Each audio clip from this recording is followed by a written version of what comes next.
fans of Formula Drift are phenomenal. Obviously, there's a lot of negativity around the judges and all that, which sucks, but I get it. Like, they want their driver to win at whatever fault, you know what I mean? To no fault. Osborne was robbed. Even if they're clearly lost, they still think they won. I have Osborne winning. All these people show up to me and like, look at my forearm, I tattooed your autograph. It blows my mind, the unconditional support I get. It's my first time out. It's crazy. There just seems to be so many new fans and so many new people this year. You met so many people coming up to me just saying that this is my first time here. I'm like, holy crap, that's crazy. Good job, I'm so proud of you. I think it's always so cool to hear them. When there's a big moment and the crowd just roars and erupts, that like gives you goosebumps. So that does not get old, that's for sure. The show just keeps getting better and better. The driving is just so phenomenal now, and the battles are insane, and the cars are crazy, and it's cool that the fans are seeing that and are attracted to it. FD's role in car culture and kind of where it is right now, it's definitely trending upwards as far as notoriety and popularity. I think the fans of FD are more tuner culture, and it's people who are more like how most of the drivers have started out, where you're just a dude who's into this drifting world and this drifting community. That's kind of my story, where I was instantly in love with drifting, and that's all I wanted to do, and I just had blinders on until I got here. There's just so many different things that are really exciting about drifting, the cars and the drivers and the teams, and I think the tuner culture is really our core fan base.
A beautiful backdrop here at Suzuka Circuit. That's right, we are celebrating 20 years of RSR. The iconic brand has been celebrating 20 years of, modifying cars and all that. And we are here to have a Formula Drift USA versus some Japanese legends and some iconic vehicles here. So 4 drivers representing Formula Drift USA, 4 drivers representing Japan.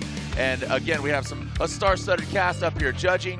And the stage is set. We have a beautiful day. The backdrop, a little bit of clouds, absolutely ideal weather, flip-flops, tank tops, or you go hoodies and jeans like we got up here. My name's Jared Dienda. I'm going to be your tour guide alongside co-founder, president of Formula Drift USA. Also, we have our pit reporter, Robbie Bushido Blade Nishida, who's going to be doing triple duty. He's down there in the pits. He's talking English. He's talking Japanese. Ryan, RSR, this is a joint effort. RSR, Formula Drift Japan, and Formula Drift USA. And RSR has been nothing but hospitable, not only this weekend, but for the 20 years. They've always been a great brand, really celebrating and pioneering and being part of the drifting community. Well, about 6 months ago, we got a call from Ben Chong at RSR USA, and he said, hey, guess what? I want to bring back the RSR Drift Festival. Yeah.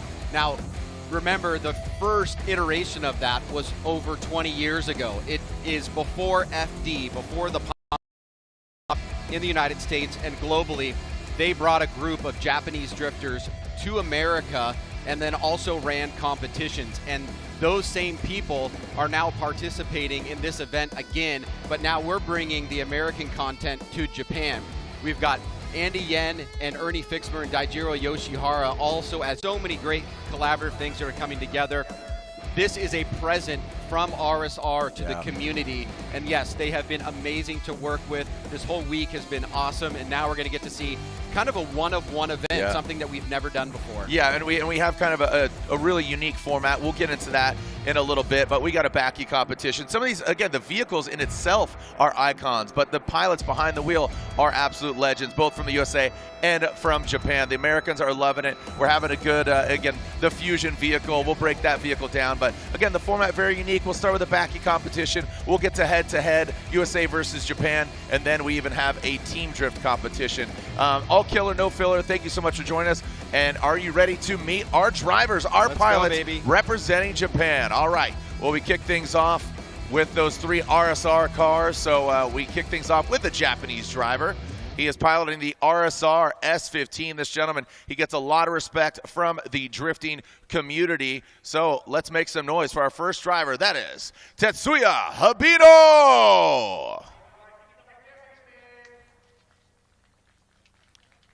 We got a packed house here, super excited, and this gentleman, oh my gosh, this guy has so much flair. He's not minimum, he is max. Make some noise, piloting that Mark IV RSR Toyota Supra. You know him, you love him. Make some noise for Max Arito. Running down that RSR car lineup. They call this the fusion of vehicles. You got the American TRD motor under the hood of the 86 with the Norwegian driver behind the wheel. 3-time Formula Drift champion. It is Fredrik, the Norwegian Hammer Asbo. Fredrik Asbo representing FD USA, and next to him another driver representing Formula Drift USA, second overall in the championship, and he is excited to be here piloting a tried and true LS-powered S13 field suspension pedal commander. Make some noise for Ori Bakshis. Now we'll go to that back row, the iconic livery of HKS with the Yokohama tires. This gentleman is a weapon behind the wheel. Not exclusive to drifting, but to road race as well. With an iconic vehicle, make some noise for NOB, Novatero Taniguchi!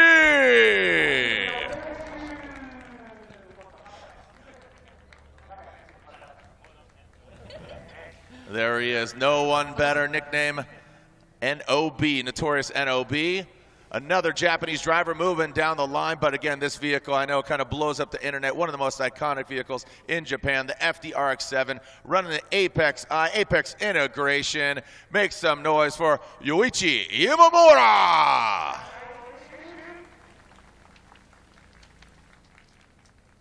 Moving down the line, representing USA. He built this vehicle for a fun. It's a party car. You got 4 seats. More smiles for more miles. A diesel powered. You'll see him running the black coal, the royal purple BMW wagon. It is Dylan the Dozer Hughes.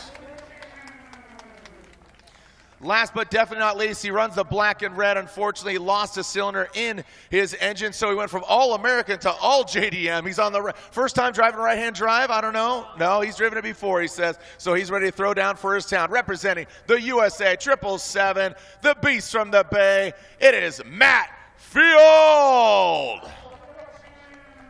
Third place overall in the Formula Drift 2023 championship. Thank you to Wataru Masayama for loaning him that vehicle. So we'll put on a great show for you. All things, again, Ryan, overall, some amazing drivers, some amazing vehicles, and the stage is set. It is absolutely a beautiful day. You never know what you're going to get, but again, the stage is set here at Suzuka Circuit. So the battle brackets will be set because we're going to have the biggest backy for qualifying order. Thank you to our judges again, Dai Yoshihara, Ernie Fixmer, Andy Yen, and again, Robin Ishida down in the pits to find out the updates, what's going on, feeling the vibe, getting the, the overall essence of the RSR Drift Festival. Yeah, it is quite amazing. I can see Robbie down there queuing to get some interviews. It's just wonderful to see all these beautiful cars. And let's, can we throw it down to Robbie now and see if he's going to get some words with some of the drivers? Absolutely. Robbie Nishida, down to you. I see you're with the Space Cowboy. That is Max Arito. All right, so welcome everybody, and let me get a few words from Arito here. He's back in his legendary RSR Supra, and I'm pretty sure he's feeling it. He's got the flare going on and everything.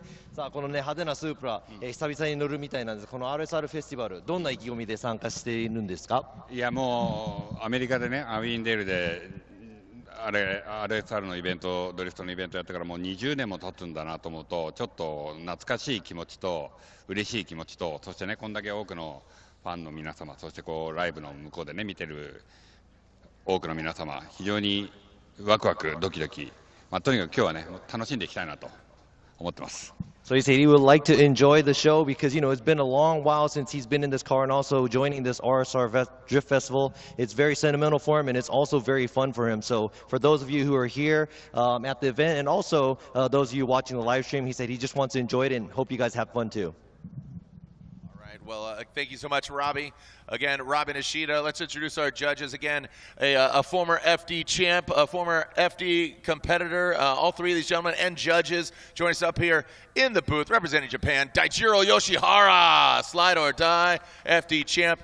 In the mix, yeah, he's right there in the mix. It is the Ernie Fixmer. Ernie Fixmer, again, he won and podiumed, both him and right next to him. He got on the podium at the first ever RSR Drift Festival in 2003. Last but definitely not least, Andy Yen. Andy Yen, thank you so much for joining us. Again, our three judges. They're going to be scrutinizing the backies, the head-to-head competition, and then overall, again, we will have a team drift competition. So line is kind of out the window, and we've got 4 criteria. Basically, it is a huck it contest, and the top 4 qualified Japanese drivers will go against the top 4 qualified American drivers after those 2 non-consecutive runs. So there will be a winner of the biggest backy, but the way that we get our grade 8 bracket placed is by this competition here. And I saw some of the practice yesterday and also this morning, and it was really, really exciting to see the kind of approaches that different drivers were taking. Some that were a little bit tentative at first, like what should my approach be? Yeah. And then once they kind of understood that really we want it to be a huck fest, we started to see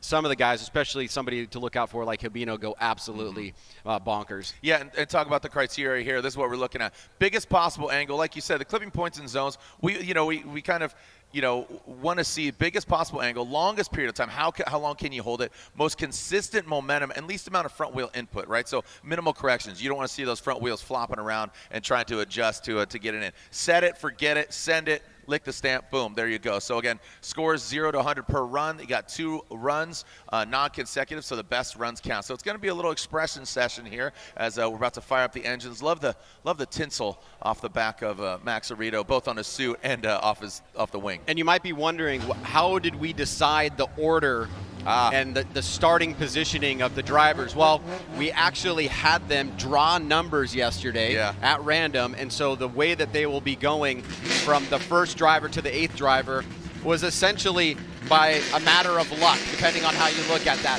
If it was me, I would want to be the 8th driver so I can see everybody else. But I believe our first driver up will be Odi Bakshis. Yep, Odi Bakshis with that LSS 13. And like I said, such unique vehicle builds, from the diesel BMW wagon with the LSS 13, which we've come to really appreciate and understand as a serious threat. But like I said, Frederick Osbo, he's remarried to this vehicle here. Frederick Osbo with that V8 powered 86. And again, this is how we did it yesterday. And I don't know, Nob wasn't here yesterday, Nobuteru Taniguchi, so somebody drew for him, so there we are.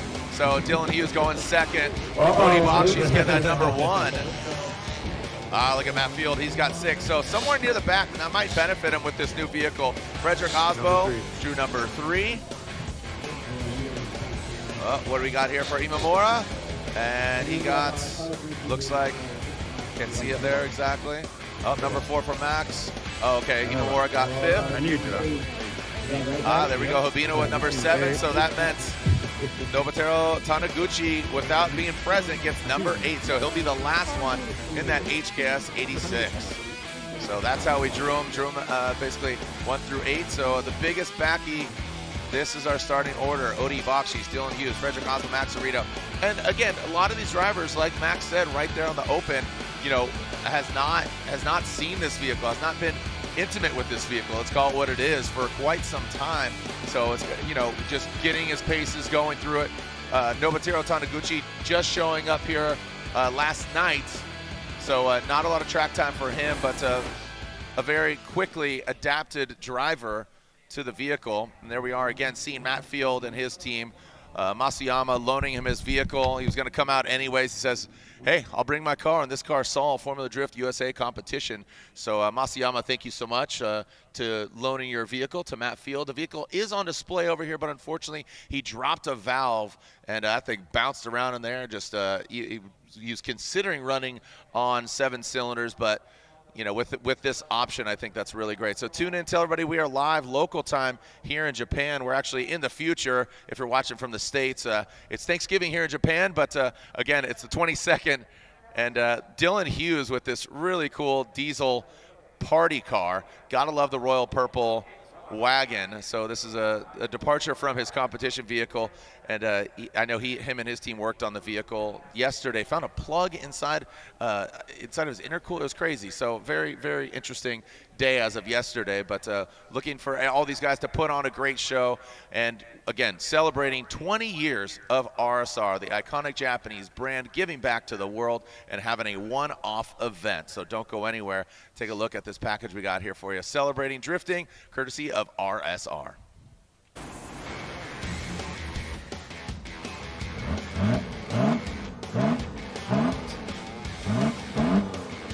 I'm Dylan Hughes. We're out here in Japan with my turbo diesel wagon. Let me give you guys a quick rundown of how this car came to be. So this is a 2000 BMW E46 wagon. That's a 323 originally. We found this thing on Facebook Marketplace. It was basically sitting in some dude's backyard out in the desert. We drove out there, it didn't run. We went and got it, and we drug it up on the trailer with a winch, and we bought it for, I think, $1,000. So then we took it back to the shop, we yanked the whole thing apart just like we did with my competition car, and we wanted to do something a little bit different with this car. We wanted to do, obviously, wagon, which is a lot different than normal. 4-seater ride-along car, so it has 4 bucket seats in it, 4 5-point harnesses in it to keep everybody locked in nice and safe. And then we went turbo diesel with this one.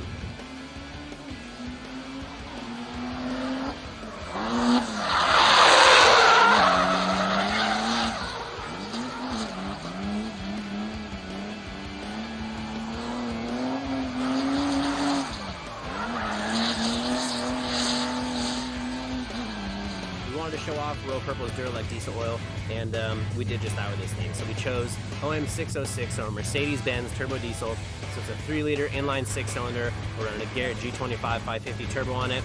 We're running about 35 pounds of boost. I haven't dynoed it because there's no ECU to tune. So we basically just like turn little screws on the side of the pump to turn this thing up or down. So it rolls black smoke, it makes pretty good power, and it's hilariously fun to drive. So just been having a blast with this thing, and then we got the awesome opportunity to send this thing over here to Japan. So right now we are standing on the Suzuka Twin Circuit. We're here for the 20th anniversary of the RSR Drift Festival. So unbelievably stoked to be out here with a couple other legendary FD drivers, and we're gonna have a fun day messing around here at in Japan.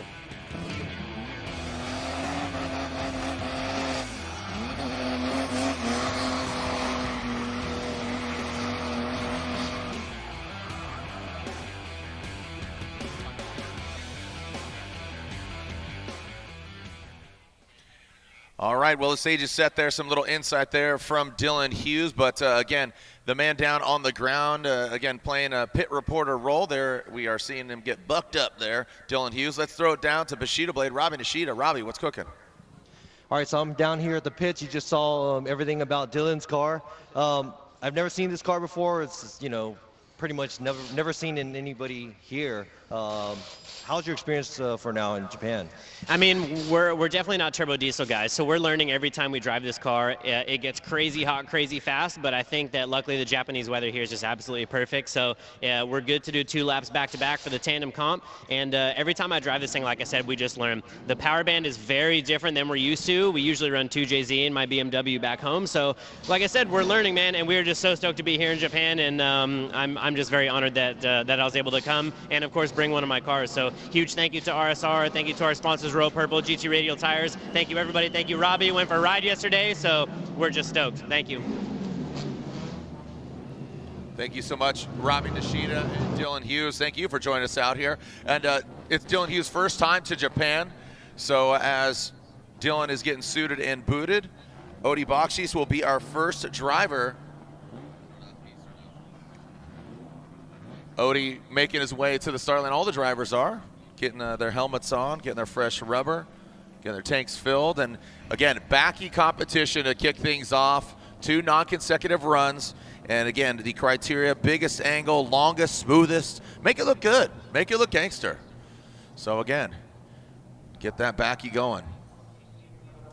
You know, we had to spell backy, and we was it a Y or an IE? I think we went with IE. I think that looks better. Yeah, Backy's I mean, like, a lot of people may not remember this, but we did something like this during the COVID year where we were, filming competitions at Irwindale Speedway and things like that. And we really loved this concept and wanted to build on it. I think backwards initiations has always been the thing that has really appealed to like the hardcore drifter, right? Like being able to push the car to the absolute limit but still make it around the corner. And so this hairpin here is a good place to do it. And that's why the emphasis is not necessarily on the line, but on the physics of the car, getting that car with the deepest angle possible, holding it for the longest period of time, and doing it as cleanly as possible. So that's why you'll see a big variation between the initiations here and then the more traditional setting when we go into the Grade 8 competition where you have regular FDJ and FDUSA rules. But I'm also really looking forward to Team Drift as well, because Team Drift, the rules were there are no rules. The rules are no rules. All right, well, as Odie will be our first driver, let's learn more about an absolute legend coming to us from originally Lithuania, but now residing in USA, Odie Bakshis. Okay, this package right here is amazing. What's up, guys? Odie Bakshis here. I am at the RSR Drift Festival. So happy to be out at Suzuka Twin. I brought my Nissan 240SX, as it's known in the United States. It's really nice having this car here because this is where it was born, and now it's back in Japan to compete. I am running the motor that most people run in the USA, which is a LS-based V8. This is an LS3. It makes about 430 horsepower to the wheels. If we turn on nitrous, it makes about 550. This is a very basic build. This is my play car, my fun car, and it's so much fun to drive because it's quite basic. Got some Kansai wheels on here, some Kansai Corsas, GT radial tires. Interior is very simple. Custom Cobra racing seats. Got a GT86 dashboard in my Nissan. I think it just looks kind of different, kind of cool. Moving back to the back of the car. So this looks OEM, but it's actually fiberglass. It's all plastic. And we put the fuel cell underneath the car, so we still have this open area. If I want to ship this car somewhere, I could still put some spare parts in it, keeping it really simple. Radium engineering fuel cell. Yeah, very simple, clean, easy to work on, and fun to drive.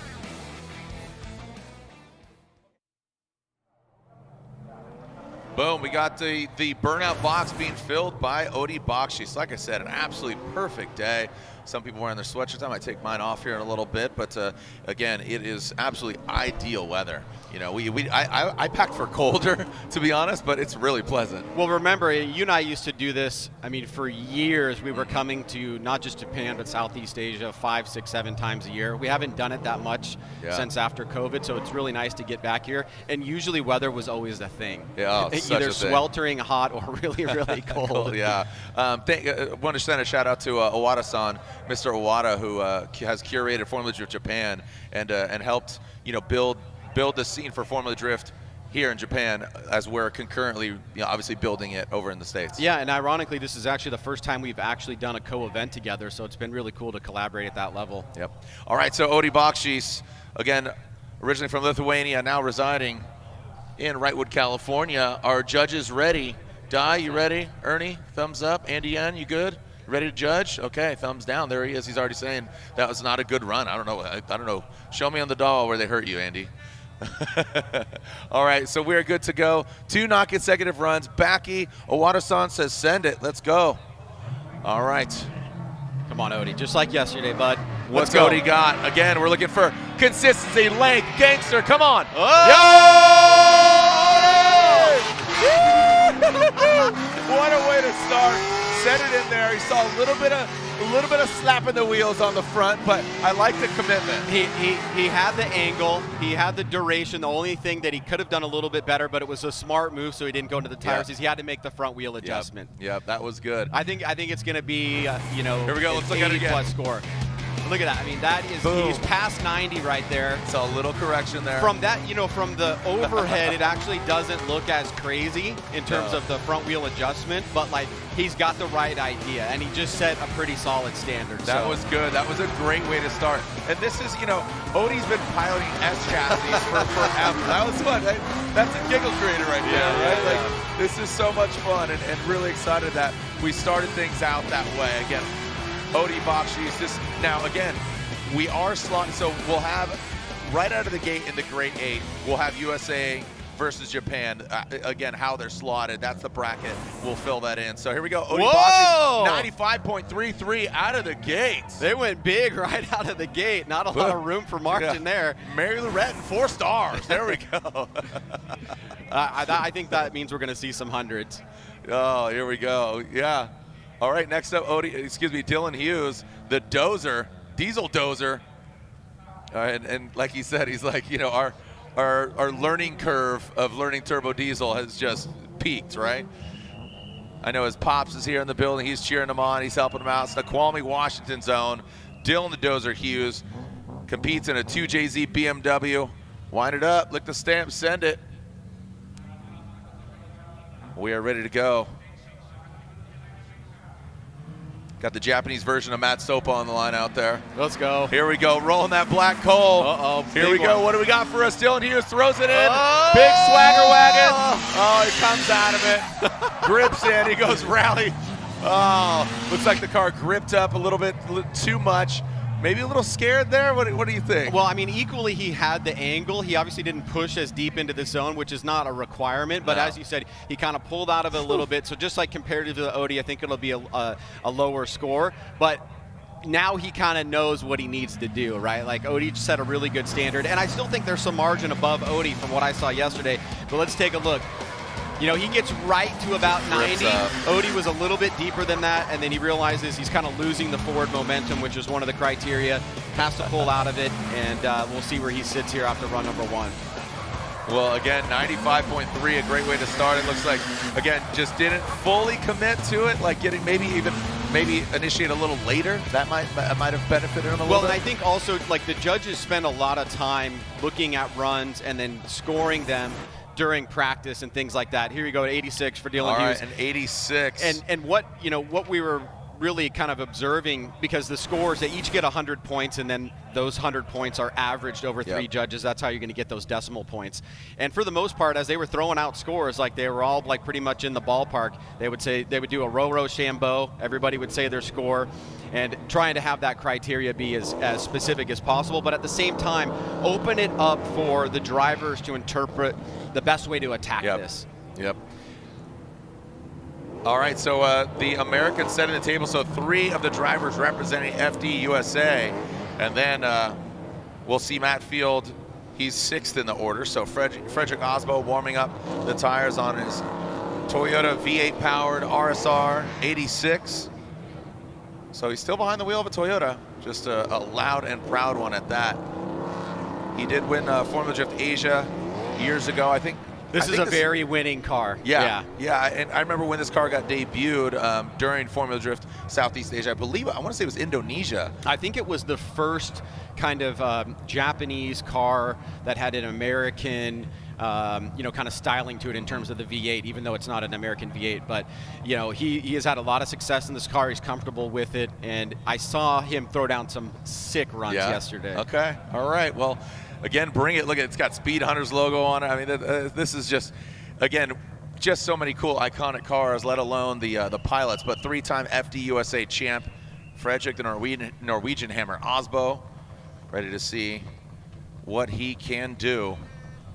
So again, 95.33. We are sending cars. Here we go to the V8 powered 86. Come on, Freddie. What do you got? Baby. Drop the hammer. Big swing back. Whoa! Goes into the outside zone. Gangster flick. That was good.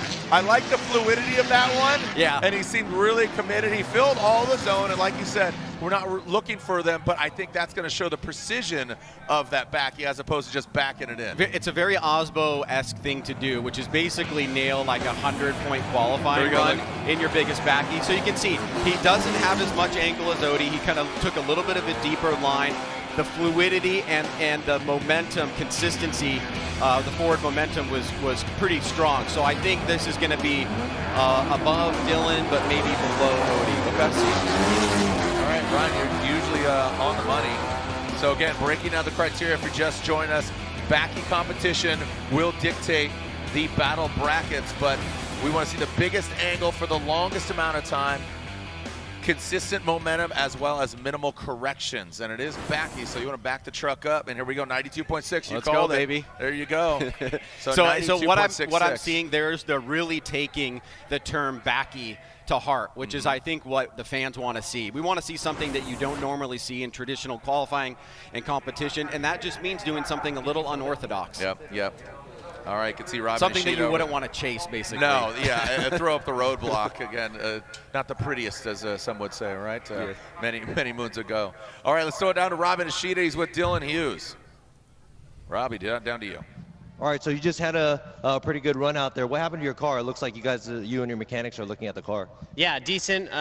Flicked it in okay. And then as soon as I got back on the power, right towards the end of turn 1, it popped the intercooler charge pipe off of it. So we actually crimped the wastegate line going to this thing. So it's making all the boost right now. So we're finding the weak links in the charge system right now. But we'll get it dialed back in, and hopefully it doesn't happen again.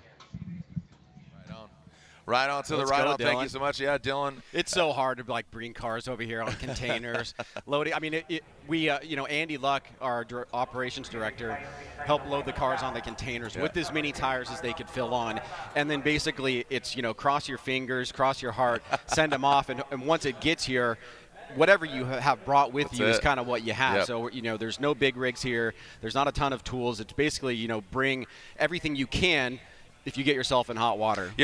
There's Carlos and Dylan's dad is there under the hood, but I don't know if you saw Dylan Hughes' social media. Homeboy pulls up in a royal purple K-Van. I did see that. But now he's working on the team. He's under the hood. They don't even know dude's name. There's a big language barrier there, but he's supplying some help. And let me help you. Yeah, just getting out there. All right, here we go. So now we have our first pilot representing Formula Drift Japan, Max Arito. Max Arito in this, again, that Mark IV Supra. He's got the tinsel hanging off the back wing, and we are ready to send it. The RSR iconic Toyota Supra, Max Arito behind the wheel. Let's see what kind of backy we can see here from Max Arito. Let's not see minimum Arito. We want to see Max Arito. So very fluid. That kind of felt very similar to what Freddie just did and performed in the RSR 86.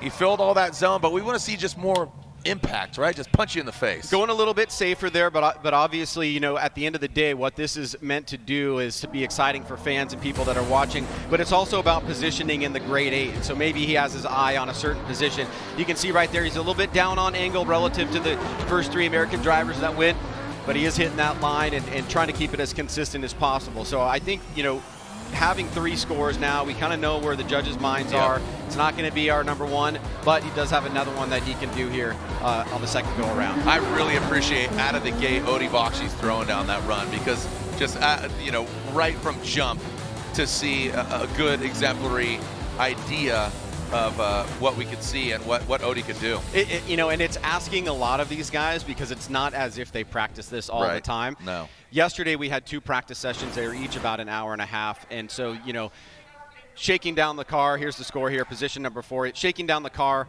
and also trying to understand, how do I utilize my tires that I have, that I brought over here over the weekend. If I make it far in the grade 8 competition, I need this many tires. We don't have 1 more times here this weekend, except for the finals, if that is applicable. So there's a way that we can kind of predict tire usage. I think the one that will be the most interesting in terms of tire usage will be the team drift, because you could burn off a set of rears on run 1 and run 2. All right. So 83.66, Max Arito sits in 4th. And we are now seeing the FD RX-7, Yoichi Imamura.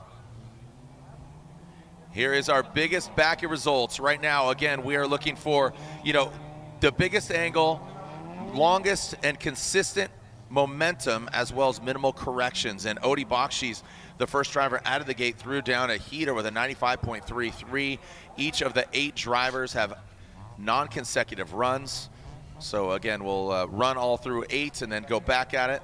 20 years ago this year, that car won a championship, and the mechanics that were on that team took time off their other jobs to come and help Imamura this weekend. It's pretty cool. Yeah, so again, not only driver and the weapon of the vehicle, but also technicians and mechanics working on the car. Such a classic car, man. Such a classic. I know. Shout out to Mickey of Throttle. He's like, oh, dude, what an iconic car. I sent him a photo because he's a big FD fan. Here we go. Imamura. Let's go, baby. Let's see what you got. Imamura with the FDRX7. Fills all the zone.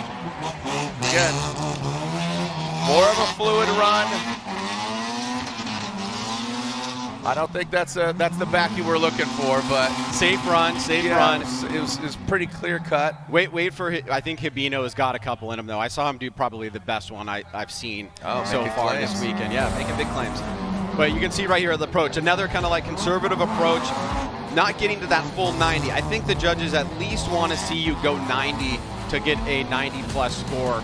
And that is going to mean requiring really hucking it in and not worrying about the line, just positioning the car wherever you want on track to hit those 4 major criteria, the most important being the overall angle. It was smooth, it was buttery, but it is a backy, and the judges speak as Imamura steps outside of his vehicle, and the scores are in. And unfortunately, he is the lowest score we've seen so far, 79.66. So the judges making it clear. You have to remember that these guys, some of the guys that were competing 20 years ago, literally were competing 20 years ago in their prime. They're still doing it now. And it's the American guys that are a lot younger coming over here and putting this competition together. So it's creating a really interesting and fun dynamic. Yeah, absolutely. So up here in the booth, you can see, again, Andy Yan, Ernie Fixmer, Dai Oshihara. Are you raising the roof, Andy? Okay, there we go. You're bringing it back. All right. So, again, just a bit of a reunion. Ernie Fixmer there in the middle. Like I said, Andy and Ernie podiuming at the first ever 2003 RSR Drift Festival over in the States. And Ernie brought up a great story of RSR sending over kind of a spy or a mole and seeing how the Americans are driving to kind of do a litmus test. And Arito went over there to the States, I say over to America, and came back and had the report and said, they're ready. They're ready. So I thought that was an interesting story, right? Yeah. Time to infiltrate drifting in America. And it's really cool just to see the progression of the vehicles, the drivers. It's really great.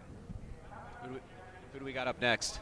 Oh, there we go. Up next, we got Matt Field. So Matt Field, again, Wataru Masayama loaning his vehicle to Matt Field. So if you're just tuning in, like my boy Chris Mady from K&N, he says, what happened to Matt's car? Unfortunately, he dropped a valve. It bounced around, and that's not what you need. So lost a cylinder, and then in doing that, it's just not even turning over. So he was going to potentially run it on 7 cylinders, but he said, nah, let's make some calls, and Masayama said, hey, delivery of that car this morning. Yeah, no, so it's that was really solid of Masayama. And here he was yesterday. He was throwing down in that Borla Corvette. He was hyped, but unfortunately had to park that Heat Wave Borla exhaust Lean Customs Corvette. Yeah, Matt was super bummed. I mean, we all are traveling together in a van to come here from the hotel, so we kind of get all the insight from what people are doing during the day. Matt was super bummed, but obviously Masayama is know these guys, have driven together, and he was able to loan the car, so really appreciate him doing that. Absolutely. So let's see how quickly Matt Field adapts to right-hand drive, which it's not his first time driving right-hand drive, and a loaned vehicle. I'm sure he'd risk it a little bit more if he was behind the wheel of his car, but wants to be respectful. Do you have insurance? Yeah, exactly. Here we go. Owada-san says send it. Here we go. Matt Field piloting this S15. Come on, Matt. Let's go. Let's get it, Matt. Little flick of the wrist. Okay. Throws it in. Okay. Again, quickly adapts. Foregoes that outside zone, but got aggressive, but again, the car hooked up. Seems like it gripped and did not give him the backy he was looking for. This is not the backy you're looking for. Yeah, he was saying, you know, the toughest part is really the shifting hand. The driving part is not that challenging. It's just the shifting hand. So I think once he kind of sets it here, you know, he's going to be in a good position. But he kind of, you know, took a little bit more of a conservative approach than I think he would have in the Corvette. Still a good run overall. Didn't get to full backy there. It's going to give him a pretty decent score, but you can kind of see the differences in angle between some of the competitors. We saw a lot of guys practicing just the course yesterday, and we saw also a lot of the guys, the other half of the guys, practicing this particular competition. And, you know, Osbo was out there, Odie was out there. They were doing multiple backies. So some guys were really putting a lot of attention to it, and other guys were focusing on the grade 8 competition. Oh, he still fares well on 87.33. So I think the commitment really fared well for him. Very similar to Dylan Hughes' run, who sits just below him. So again, Matt Field with an 87.33. So the commitment level high, the smoothness of it, maybe the momentum, but all that as we progress on. And we will see our next driver here, which is Tetsuya Hibino. And Ryan, you were saying that, you know, Hibino mostly impressed you out of all the drivers in practice. Is that what you're saying? We were kind of screaming up here after we watched him do a couple runs yesterday, and there was one that he did that was just, I mean, it was absurd. It was one of those ones where it was almost as if he drew a V. Really? Like this, right? So he took a really unorthodox line, but it actually helped him connect it where he was completely backwards right here in front of the judge's stand, and then kind of drove out at an angle, and it was really, really dope. That's awesome. All right, so here we go with Tetsuya Hibino in that RSR burnout box. Judge is poised and ready to be real judgy over here. So remember, these positions, the top 4 Japanese guys will go up against the top 4 American guys after these 2 runs in a grade 8 bracket. So what we will see is America or the FD USA versus Japan, at least in the first round of the grade 8. And then from there on out, the competition just unfolds as a traditional grade 8 competition. All right, Tetsuya Hibino here in this, I believe it's a twin turbo VQ S15. That's the setup that I was informed of. Not seen under the hood of the vehicle, but S15's probably one of my favorite drift cars ever.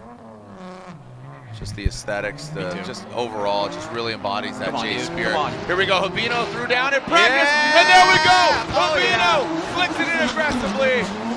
He smooths out, he talks about that V. That was aggressive, it was good momentum. Want to rewind it and see the wheels. It's going to be in the mix. It's going to be in the mix. Could that supersede? Could that supersede Odie Bakshi's 95.33? I think Odie might have had a little bit more angle for a little bit longer, but I mean, this is pretty dope.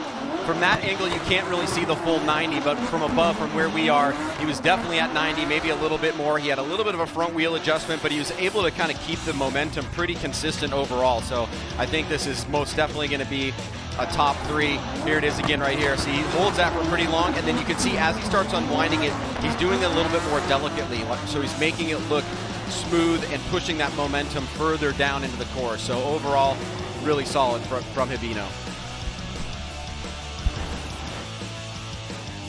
All right, well, do we have an update here on the action? Does that better Odie Bakshi's? Well, guess what? 95.33. That is the same score that Odie Bakshi's has got. So it's a tie. It's going to come down. I would assume we defect to who has the best 2. You know, if it defaults to a tie, like we're right now seeing, I would say who has the better of the second one. Yeah, it's going to be that if there is a tie, the tiebreaker would be that whatever the second score is. All right. And Hibino, yeah, there you go, man, throwing it down. Hibino with the gangster initiation. So there are the backy results so far. One more driver left to go, and his name stakes a claim, and that's NOB, no one better, Nobuteru Taniguchi in that HKS 86. Actually, for Hibino and Bakchis, you don't really need a tiebreaker because they could both potentially be. Oh, yeah, there you go. Japan. They'd go against each other. Yeah. Or well, no, not against each other, but yep. they would be the number 1 from each category. Yep, exactly. And yeah, everybody's got another run. No worries, no fret. Set it and forget it. Nobuteru Taniguchi, the iconic HKS livery on that 86, pulling up to the line. And absolute legend. I've seen him compete many different drifting sanction bodies, many different, you know, both sports car, road racing. He's done it all. Here we go, NOB, notorious NOB, Nobuteru Taniguchi. Legend. We are good to go, clear to send. Huckmaster, Huck yeah. Team America, Huck yeah. Here we go. Nobuteru Taniguchi, what do you got for Straight us? line. Straight line approach. Throws in a little bit of a handbrake yank. I feel like this goes against his fundamental kind of mental. He's like, what am I doing? He was going for the L. Yeah. Just nice, clean, fluid. Want to see that impact, dude, that punch you in the face. You know, it's like eating hot sauce. You're just like, oh gosh. Yeah. I don't know why I like it, but I like it. Some guys are really using the counter momentum to create the angle. I think he was going for a straight line approach where he could really flip the front wheels and try to get the car backwards. He doesn't fully succeed in doing that. Still clean, consistent. I think it's going to be a pretty well-scored run. But now that we've seen all 8 drivers go, we kind of know exactly what the judges are looking for in this biggest backing contest. It's not about the line. It's about the biggest angle possible for the longest period of time with the best momentum and the least amount of front wheel inputs. Okay, I'm seeing the score come in, and yeah, Dylan Hughes is in the car. That is good news. So again, blowing off that charge pipe. NBD talking about he's running full boost. Knob already outside his vehicle, and the score's coming in. Boom, an 88 puts him into that number 4 position. So right now, a tie for first versus Odi Bakshis, who is going to run again. So we'll start back at the top of the order. Odi Bakshis, 95.3. Tetsuya Habino, Frederick Osbo. If we could see that that bracky results, there you go, the backy results. The bracky results. So Habino, Bakshis, Osbo, Taniguchi, Matt Field, Dylan Hughes, Arito, and Imamura. Again, on the Great 8s, we are setting it up where an FD USA and a Japanese driver will go against each other. What happens furthermore is up to them. We could eventually see maybe 2 USA drivers or Japanese drivers go against each other. Yeah, what would you like to see? Would you like to see one from each side in the finals? Would you like to see... That would be ideal. Yeah? Yeah, that would be ideal. Or do we see pure dominance by our FD USA drivers? So again, you know, with FD Japan and really great season this year. Just for Odi? For Odi, I'm saying, but also, you know, taking a look here, you know, we kick things back off April. It's going to be a kind of a wash, rinse, repeat for our 8 rounds in 24. Yeah, and as we're looking at, you know, footage of Odi here, he probably came on stronger than anybody, particularly in the last round where he jumped multiple spots to capture that 2nd place in the overall championship. Irwindale was an amazing event for him, and he made his presence known that he is still in the hunt for that first championship. Yeah, Odi Bakshis campaigning 2 vehicles, him and Simon Olsen. So there we can see our biggest backy result after run 1. Now getting prepped for the 2nd run, top of the order. Here comes Odi Bakshis. Come on, Odi, give us 100. Just back it up. Just back it with a backy. You a fine mother drifter, won't you back it up? Here we go. Yeah! Odi slides it in. Aggressive flick. That one was better. That looked good, man. That one was better because the front wheels were more consistent. Yep. I think he stepped it up. Okay. Ryan's got the power. I'm making claims. Yeah, you are. Absolutely.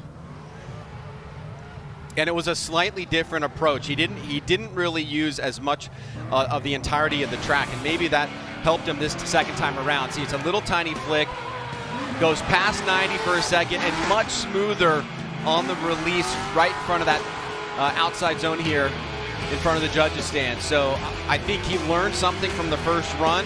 He made an adaptation and some changes in the 2nd. Kind of sits there at 90 for a little bit. Didn't go all the way backwards, but the consistency and the flow of momentum I thought was better than the first one. Take a look here at Odi's flick. Oh, he goes double back. Hey, double back. You look at that on the backside. Let's go. Backy on the backside. You get extra points for that? No. That's a no. It's a negatory. You get a thumbs up, I guess. You get a, hey, good job, bud. Get a little participation trophy. Staying out of the heat, the cold, and everything. How are we doing out there, Japan? Thank you so much for joining us out here. Absolutely beautiful day. I mean, there are people waiting at the gates. And 95.33. Second score. Oh, second score was 94.33. So the better of the two, 95.3. So now it's making me think even more that they're putting a ton of importance on the overall angle hit. Because I think the angle was a little bit lower there, but the momentum was better. And so similar score, but they really want to see that dynamic approach. All right. Well, again, Habino challenging Odi Bakshis. But now, I mean, both strong with both 90s, as Dylan Hughes scrubbing and warming up his GT Radial tires. Getting all hopped up on bucked up. O'Reilly Auto Parts. Campaigns a 2JZ in 2JZ BMW in the States. Get prepped for his 24 season. A lot of diverse driving for Dylan Hughes, both 4 wheels and 2 wheels. Dylan Hughes on the line. If we can recall back to Seattle, remember he broke his hand right before Seattle. Yeah, we were talking about that yesterday because right. he rides dirt bikes. I do too, and he was talking about how long he was out with that injury. Yeah. Here we go. Dylan Hughes wants to get that. He says it's running full boost. Roland Cole with a the big swagger wagon. Oh, he shoots in on the inside again. Good commitment. And now it looks wrapping out the rest of the course. I think that was better than his first one. I think so too. It was deeper angle for a longer period of time. He still kind of pulled up on the inner part of the course there, but I think he improved there. That was a great job by Dylan. The commitment seemed like he kind of held off. He waited a little bit longer. Here it is. He kind of sets it right here. He's like right at 90, holds it. Now he starts unwinding it, stays on the course overall. Great job by Dylan. Good approach. That was fun to watch.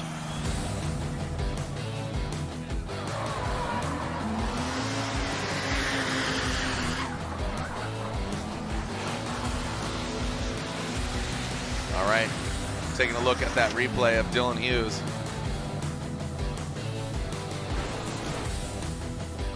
And awaiting his score. Currently sits on an 88.3, or no, excuse me. He does better. Yeah, so he had an 86 on his first run, an 88.33, so he does better it. He is right now currently the 3rd highest American driver. Yeah, but Odi Bakshis chilling there, leading the pack in the backy competition. We're going to get them quickly expedited over to the battle brackets. And like Ryan said, it bears repeating, we are not going to have one more time. There needs to be a decision outside of the finals. And are we going to have a consolation battle? Or we are. We're going to have a third place battle. Third place battle, which we haven't seen an FD competition for quite some time. So there will be a consolation battle. Back in that turbo diesel wagon up. Just such a juxtaposition. You got the white smoke kicking out of the back of the car and the black smoke kicking out of the smokestack. Yeah. Make a little gray smoke in the middle. There's Dylan's pops, cheering him on, having some fun, and pulling up to the line. You could hear the rumble. Oswald does not want to be outdone. No. And this thing's loud, man. It has just such a signature exhaust now when he fires things up. You know, we have a office and a meeting room above the pits, and when they start this thing up and just hammer on it, it just rattles the whole building. The Fusion car, they call it. Japanese vehicle with the American Toyota V8. Might as well go for it now, Osbo. Yep, risk it for the biscuit. Keep it off the wall, but let's get gangster. 95.33, the score to beat here. With both Odi and Habino with that. And Odi backs it up with a 94.33. Again, 3-time FD American champion. Most recently in 2022. Frederick Osbo. LFG. Let's see what you got. Big whip into a nasty flick back. Hammers on top. Minimal all corrections from those front wheels, man. I mean, those front wheels, I felt like he just... Take a look as we run it back, Ryan. When he flicked it into that first outside zone, the wheels hardly moved. That was the perfect marriage between the balance of the biggest angle that you can get and keeping those front wheels consistent and smooth, and also really focusing on that forward momentum. That was a great effort there by Frederick Osbo. Yeah, really smooth run there from Freddie. So on his approach, he goes a little bit less aggressive, but he still throws massive angle once he gets the rotation done. He holds it, he sticks it perfectly, keeps that forward momentum really consistent. And this is gonna be up there, Jared. I mean, let's take a look at this angle, how long he holds it. I mean, right there, he's at least at 90, might go an angle or two deeper, and keeps those front wheels pretty locked. So in terms of like balancing all the criteria against each other, which oftentimes can come in conflict depending on how big of an angle you have, I think that was one of the best and most well-executed runs so far. All right, so here we go, Frederick Osbo, and just slightly less on that second run. So the 92.66. The angle is reigning supreme. Yep. Go past 90. Okay. Well, as Freddie finishes his run, let's throw it down to Robin Nishida down in the pits, who's with our current leader. All right, I am right here with Odi Bakchis. He is currently leading the pack with the backy contest. So how does it feel to do a backy contest at a competition? It feels great, man. This is what we like to do outside of competition. When we go and jam with our friends, we just try to huck it more backwards until we almost spin. So it's great to actually be able to do this for competition. Do you think somebody's going to beat your score as of now? I think there's a lot that you can do on this track, and I pushed it really hard in practice, pulled my bumper off, so I know you could get crazier. You know, I toned it down a little bit for just right now, but you know, it's a balance of massively backwards, and then you're going to have a little correction to be online, or you throw it in less and have less correction but less backwards. So it's really interesting to see how the judges are going to score it, but either way, I'm having a blast, man. Hucking backwards is just the most fun. All right, great job. Yeah. Thank you so much, Robbie and Odi Bakshis. Like you said, taking that bumper off, making sure he's good to go. So Odi chills and waits to see where he'll end up. But right now, you know, he's now his only real competition would be that of Matt Field, who has an 87.3. But he could be the #1 qualifying driver. But Matt Field could show up, piloting that S15, the borrowed car. Here comes Max Arito with a little Japanese flair mullet rolling off the back there. The RSR Toyota Supra, iconic vehicle and a iconic driver. Let's see what Max Arito can do. He currently has an 83.66. I'm expecting big things here from Max.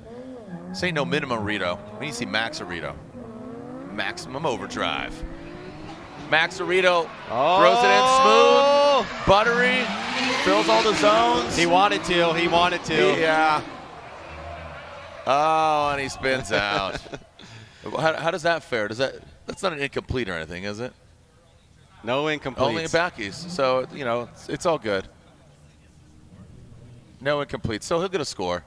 It's just his backy, but he was smooth, man. He put the icing out there. He smoothed it out. He wanted to. You could tell he was kind of really pushing it with the counter steering and trying to get that car to angle. But I think, you know, you have to really monitor the speed as well, and you don't want to back it 100% into the wall. So, you know, there's a little bit of self-preservation going on there too, I think. Absolutely. So I think Max is going to have to live in the 83.66 as the scores are coming in.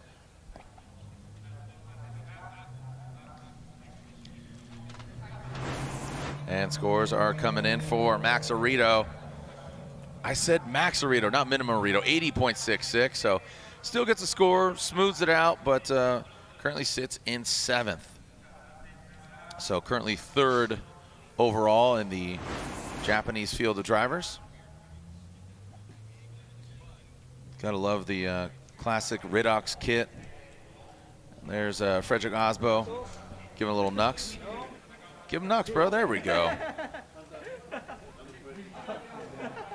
Yeah, Freddie's been out here for a week. He was over at Drift Matsuri, him and his lovely wife, Hunter, and a bunch of American drivers. I know Chelsea Denofa, most recent champion. He was over there at Ebisu. Yeah, Drift Matsuri. Yeah, it's good. Yeah. Yeah, there he is talking with some local fans. Back to Yoichi Imamura in the Apex FD RX-7. Imamura, bottom of the totem pole. So much history here for this vehicle, and Imamura, the thing looks, I mean, you know, there's collectors around the world. This is definitely a hot boy. Oh yeah, definitely on the list. They were telling me that some of the stickers on the livery are still 20 years old. Oh, really? So, you know, there's also an old technology element going on here as well. Yeah. And I was talking to somebody about that, you know, the advancement of suspension. You know, this is kind of a yesteryear setup, and you could see just the availability of parts and the progression of amount of angle, degree of angle. So let's see if Imamura can back it up like a drummer chick. Okay, fills that zone. Okay. Again, you're driving a Smithsonian level vehicle. You want to keep it off the wall. You know what I mean? You break you by? Yeah, I think you definitely break you by, and you know it's amazing to just see history in front of us here. You know, Max's, you know, his Supra, the RX-7, the modern day Osbo car, Odie's car. It's just amazing to see how things have come along in the past 20 years, and RSR making this possible for all of us. And really, you know, like the motivation for them is just to give back to the community that's done so much for everybody here. And so these drivers, when they were traveling over here, and also the drivers from yesteryear that are competing, we're so happy to be part of this event. There's been so many smiles throughout the weekend, and you know, they've opened it up free to fans. That's another cool thing, even though there's really only 300 parking spots that can be used. I saw cars coming in super early this morning. So this has been a really, really, really great endeavor that RSR has done for the industry. Absolutely. 80.66, unfortunately, Imamura will stay at the bottom of the totem pole. So he'll go against what could potentially be Odi Bakshis, the #1 ranked American driver, but Matt Field would love to get into his way, but borrowing that vehicle from Masayama.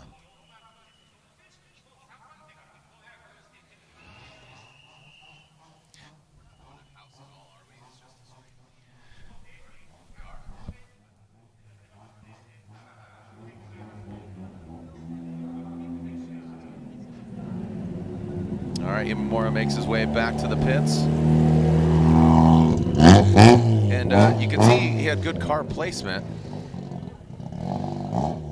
He had good car placement on his initiation, but as far as the criteria for the backy, not adhering to those. And here we go. Matt Field in a former FD American vehicle. You can see Field on the door, but it said Masayama when he competed over in the States. And again, if you're just tuning in, unfortunately, Matt Field suffered, dropped a valve, bounced around down to 7 cylinders, and just wouldn't even turn over, even if he wanted to run it at 7 cylinders. So unfortunate turn of events, but we know those gremlins do show up. Unfortunately, they got gremlins over here in Japan as well. John, did you want a little bit of finger? Yeah. All right, so here we go. This is Matt Field piloting a borrowed vehicle from Masayama, but shout out to his sponsors, Borla Exhaust, Heatwave, Lean Customs, Momo, Forge Star, GT Radial. But here we go. This is Matt Field. Huck it. Huck it. Huck yeah. Whips it in. Yeah. Oh, buddy! Ah, he tried. He tried. That was funny. It snapped back. That's A for effort. Yeah. So Matt. So again, this does solidify Odi Bakshis as the highest ranked FD US driver. That was that. Yeah, that got pretty sick there for a moment. That's the analogy there is you got to land the trick. Yeah. I mean, obviously you got to ride it out. That's backwards for sure. Just to kind of prevented his forward momentum. But if he was able to push it around, that would have been sick. To get more near the apex of the turn, that would have been epic. Yeah, I love that flick, man. All right. And there it is, 66.6666 as we move on to our next driver, which should be, that'll be Tetsuya Habino. Robin Ishida's down in the pits. Robbie. All right, I'm here. Let me ask Imamura how it feels to drive a legendary car, and he's also a legendary driver, currently doing the Formula Drift Japan stuff, and he's also one of the judges. まあね、最近はジャッジとか、やってますが、このね、レジェンドドライバーとしてこのレジェンドカーに今乗る感想をちょっと久々に乗る感想をちょっと一言お願いします。まあポテンシャル的にはね、やっぱちょっとこうやっぱ20年前の車で低いんですけど、まあ20年前の車と思えないぐらい非常にこういいパフォーマンスはできてるし、まあこれだけね元気に走ってくれてる姿を、まあ僕もね運転できてて非常に楽しいです。はい。So he said he's having a great time because, you know, he knows it's a 20-year-old car, so the potential of the car isn't as high as the ones that are around now. But also, he's surprised that, you know, even though it's a 20-year-old car, it does this well. So he's having a great time. So, まあ今日の目標どんな感じですか？とりあえず優勝します。So he said he's going to take the win today. あとはね、この競技でバック進入をね、やるっていうのもあんま少ないと思うんですが、バック進入をちょっと狙って、ちょっと行ききれない部分があったと思うんですが、どんな感じですか？ちょっと2本目ラインを変えてね、角度をつけようかなと思っていたんですけど、さすがにちょっとね、やっぱりそこまでカウンターがないんで、まあ限界までは攻めましたけど、まあとにかくスピンだけはしないようにというふうに思ってたんで、まあギリギリのとこは攻めれたから良かったと思います。Yeah, so his second run, he tried to change the line and do a harder flick, but this car doesn't have as crazy lock kit as the current car, so he just was trying to avoid the spin out and took it carefully, and that's what you saw. ありがとうございます。Thank you so much. Thank you so much for Imamura for joining us out here. And yeah, I mean, what model year is this? I was talking to the guys about, I think 02. Yeah, what they're looking at? 02, 03. Yeah, 02, 03. That's amazing. When you saw the stats up there, it's amazing. You know, 4-time D1 champion and 3 years consecutively. You know, in our realm, you know, we think about the drivers that we see all the time, and Osbo, 3-time champion, and James Dean, and then you tend to forget because it's not in front of you all the time just how legendary of a driver he was and still is. Yeah. Yep. Yeah, absolutely. As we are seeing Tetsuya Habino, Ryan said, again, Habino had some amazing runs. So this could be for the overall lead, right? This could be for the overall lead, but remember, we already going to have it slotted. So Odie does lock in the top-ranked American or driver representing Formula Drift USA.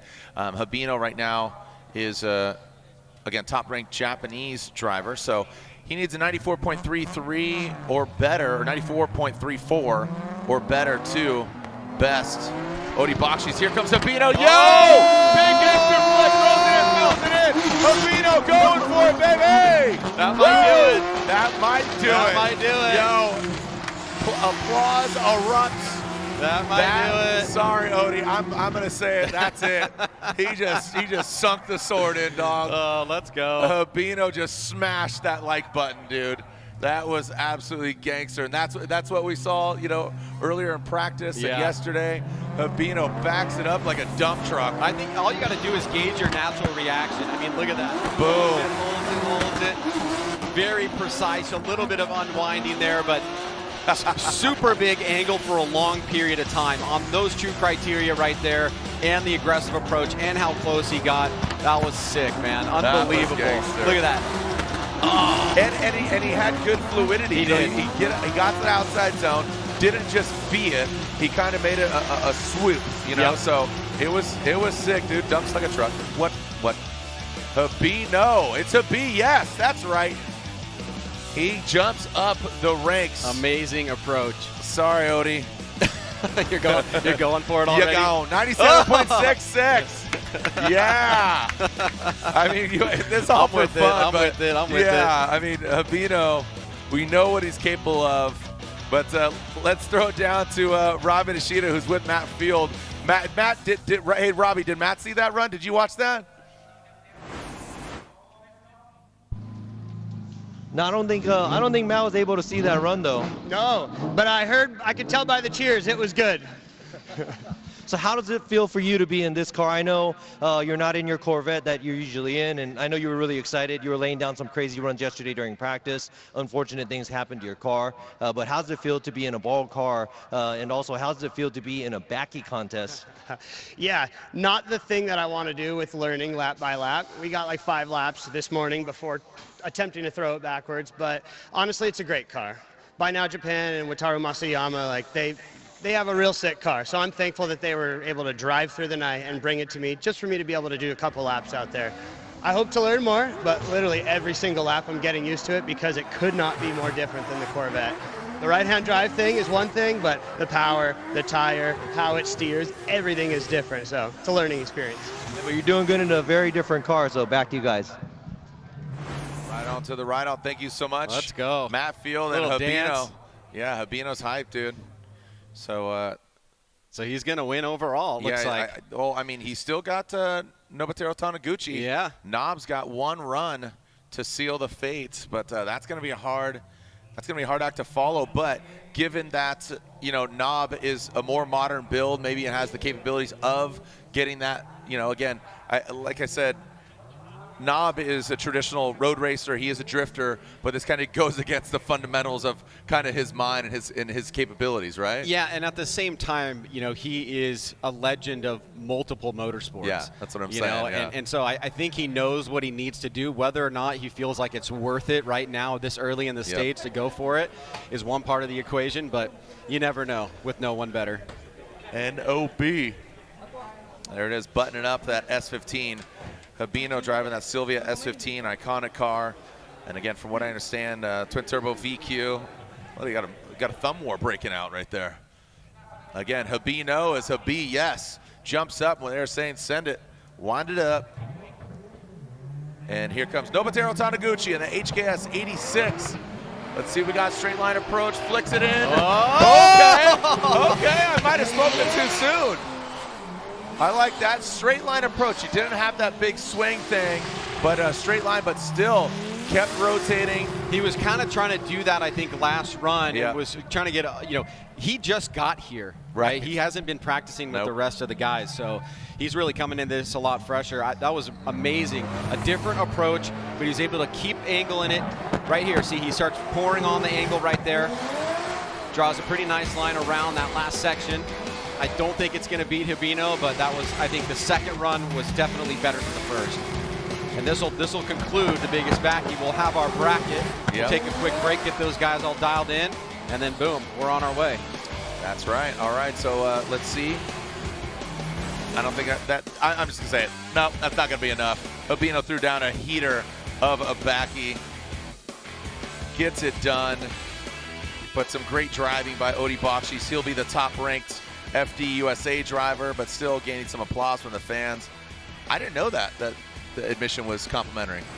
That's awesome. That's great. I love parking. That. Again, RSR, a 90.66, so he jumps up a considerable amount. But again, so second highest Japanese driver, the Japanese legends. But Odi Bakshis and Habino are top-ranked, respectful drivers in their category. So let's throw it down to Robbie Nishida, who is with, I hope, Habino.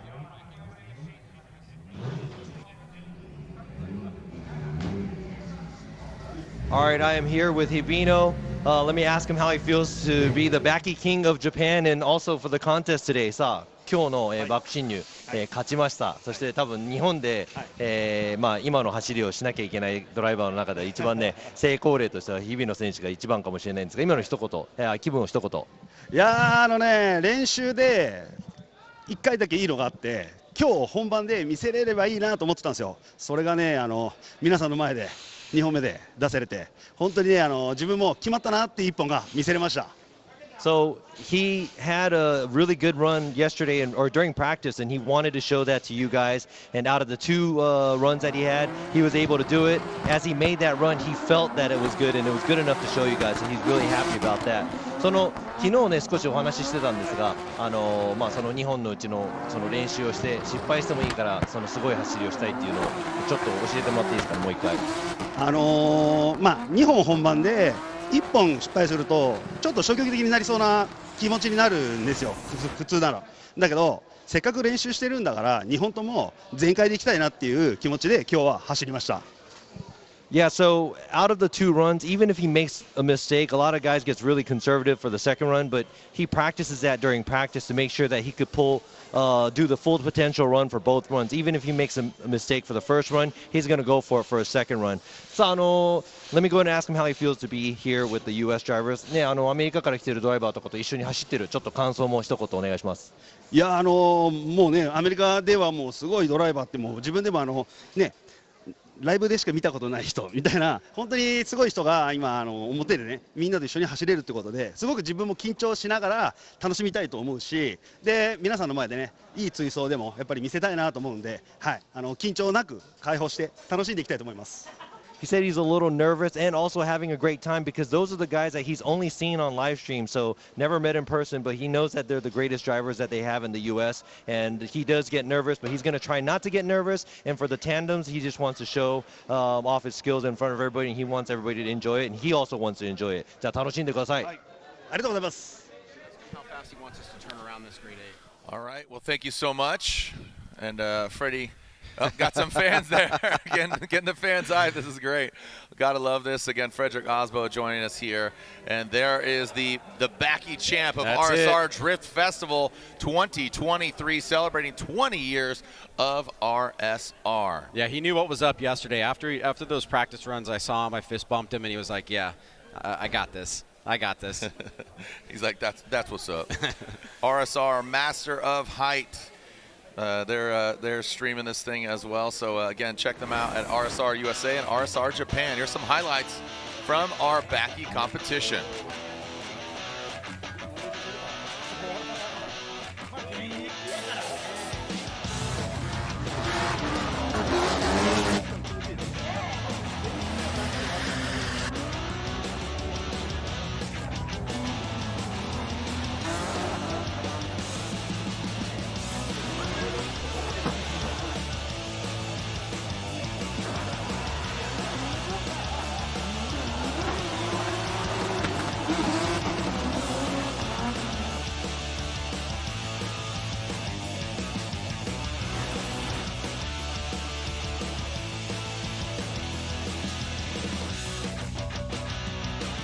And there is Sabino. He is our Backy leader. And our bracket's set, Ryan. So we are set and good to go. So, and here is a look at the bracket. Uh-oh. Is how it shapes up. So, Odi Bakshis versus Imamura. So, an S13 versus the FD RX-7. Then on the left-hand side, you got Nobuteru Taniguchi in that 86 versus the diesel BMW wagon of Dylan Hughes. And then on the right side, Ryan, what do you got? Well, I mean, there is a sense of irony here because, like, you got 2 S15s in the upper right-hand corner. And you've got RSR teammates on the bottom right-hand side. So, Freddie and Max. Yeah, that's cool, man. Yeah, so it's going to, you know, and again, no one more times. We're going to have a winner. You know, I love this format, man. This is all killer, no filler. And I believe the drivers, we're going to quickly expedite this thing. And this is, we made this. So tell everybody, tune in now. I know my nephew Isaiah, he's watching back at home in the States. And again, Thanksgiving is tomorrow, celebrating family and togetherness as we're over here in Japan. Are we doing anything tonight for, is there turkey and stuffing and gravy at the local ramen spot? I'm sure there probably will be. I mean, there's no shortage of food around here. I know. I absolutely. I mean, gun to head, people. I asked this as kind of an icebreaker question. I said, what country's food could you eat exclusively? Mine, there's no Japan. question. Yeah, there's Japan. no question. Yeah, especially with the group that we travel with. Yeah. It's always extravagant, too much, too long. Yeah, just it's all part of the memory, though. Get some biru. And some of that brown sake last night was pretty bomb too. From Homemade. the RSR can. Homemade. Yeah. Yeah. I don't know if we ratted them out. No, it was totally good. Bought it at the store. Yeah. There is the Suzuka Twin Circuit. Thank you for hosting us. Thank you for having us. A lot of us just coming in, but let's learn more as we get ready for our Great 8. Again, FDUSA versus some Japanese legends here at Suzuka Twin Circuit, celebrating 20 years of RSR.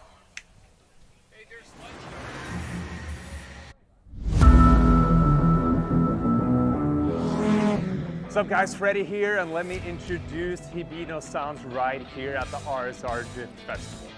It's a Nissan S15 It was campaigned in Formula Drift in the US quite a few years ago, but it's still relevant to this day. The S15 has gone on to be very successful, and this one in particular is a little bit different.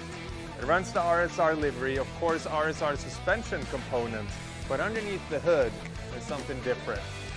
Let's take a look. Twin turbo, VQ. I've been told it makes in excess of 1,000 horsepower, makes a lot of torque. So this is very much a modern day motor setup that would provide the power you need to overcome the grip of today's cars. Good amount of steering lock, perhaps not as much as current day cars, but still a highly competitive machine. Let's take a look inside the car. We got all the bells and whistles. Of course, everything is ripped out of a car. We got the cage, got the bright seats, got the steering, got the flat well handbrake, and the transmission is an American-made G-Force ESR. This is a NASCAR transmission, very typical for an American style build. So again, this is a little bit of a mix of different cultures, different countries, and it'll be driven by Hibino and his aggressive style today. Personally, I'm very excited to see Hibino out there. I hope I get to compete against him. He was one of my big-time legends in the sport. I loved his aggressive flicks, and I'm excited to watch him unfold here today. Congratulations.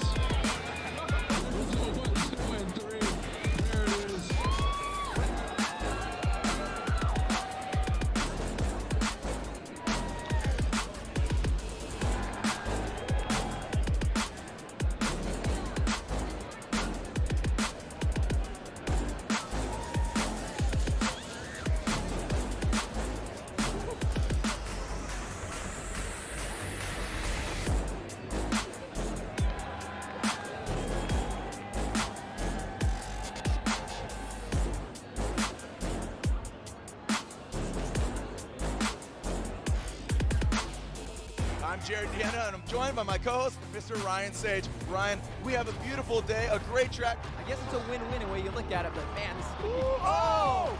Chris loses it! Oh, and Darren McNamara, what happened? Oh, Jared! Kyle McCory drops the tire right there. Oh! Ninja has Millens pushing hard, and look at this! Pushing way too hard. This corner right here. Oh! Blazing speed, and he hits the outside rear clipping zone. Just looking hot, 59 miles per hour. Oh! Conrad Grunwald slams into the tire wall.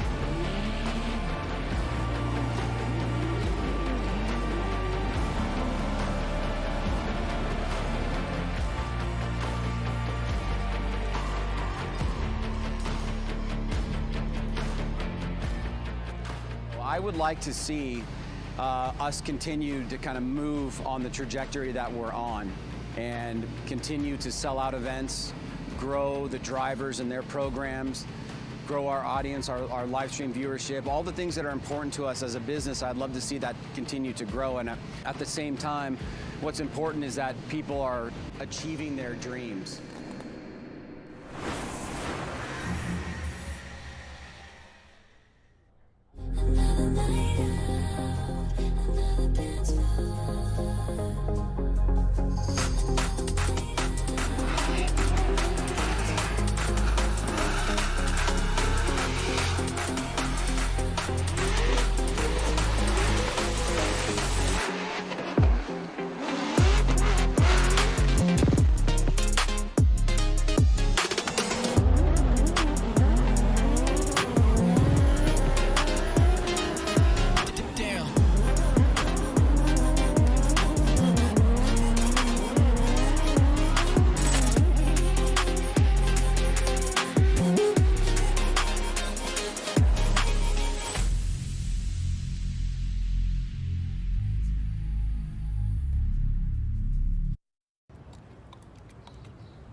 Well, here we are back at Suzuka Twin Circuit celebrating 20 years of RSR, the iconic company contributing and being an absolute pioneer in the drifting world.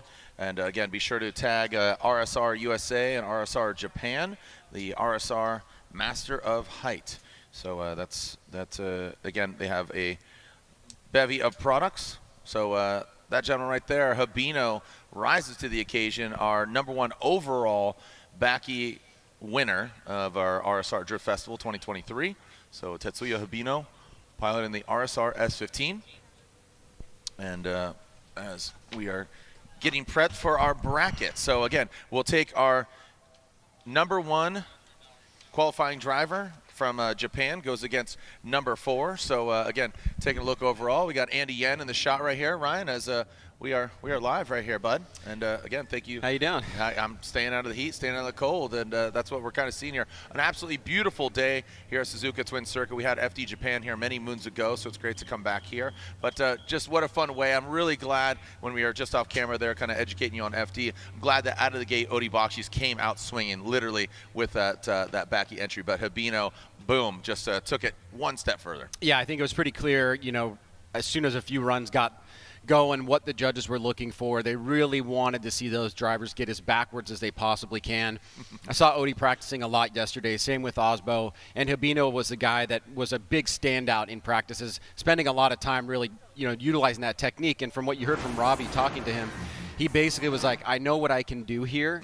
I have a couple different options that I'm going to practice, and I can pull out both of those options if I need to. And this is how the bracket is shaping up. Again, we have our #1 FD USA driver going against our #4 ranked driver. So that will pose Odi Bakshis against Yuichi Imamura.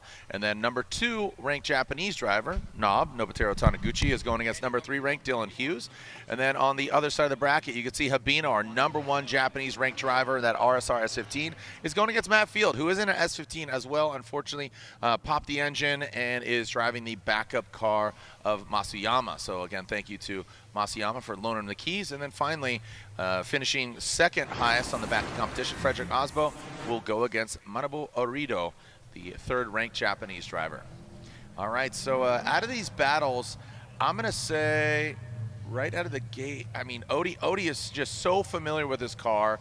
You know, it's more of a, even though it's an older car, or yeah, it's probably older than, because what year would this be? This would be a 90, it's a 91 or so, 92? Well, it's going to be like a little bit more modern technology. Well, that's what I'm saying, but chassis build. Not Yeah. 1,000 horsepower, you know, FD car craziness, whatever. You know, these cars are built for specific purposes, these kind of events and demos and all that kind of stuff. Whereas Imamura's car is a top of class car 20 years ago. Yeah, in its time. And you know, and you could obviously tell from the biggest backy what he has in his bucket of capabilities from a technical perspective in the car. That might suit him well here. I don't know, because obviously you can have a little bit less horsepower from that Odi is used to, and a little bit of a different driving style. So this could be interesting. Yeah, the Japanese style, very smooth, calculated, and you know, Odi, I think, you know, obviously has grown to be one of the best chasers in the game, anywhere across the globe. I know after this he's going to Taiwan, and there we are looking at Imamura, an absolute ledge. That's right, and that car just pick your jaw up off the ground. Just such a cool car, and like Ryan said, even some of the stickers are 20 years old as well. So Imamura going against Odi Bakshis. All right, there it is, Odi Bakshis and Yoichi Imamura.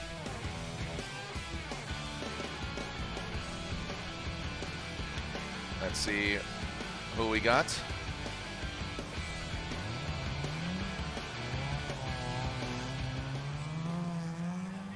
As they head over to the RSR burnout box here in our Ineos Oil Grade 8. Oh man, which battle am I kind of? I mean, I have to say Osbo versus Orido, because you know, both vehicles prepared by RSR. That is definitely one to watch. I wish Matt had his.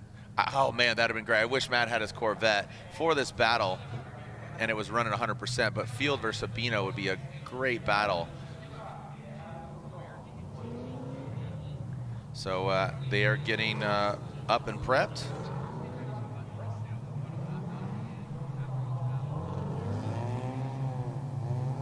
here we are up in the pits. You can see our judges. Here's myself. Thank you so much for joining us out here. We are right at the outside of outside zone 2 is where our judges are poised. So thank you guys and gals for joining us here.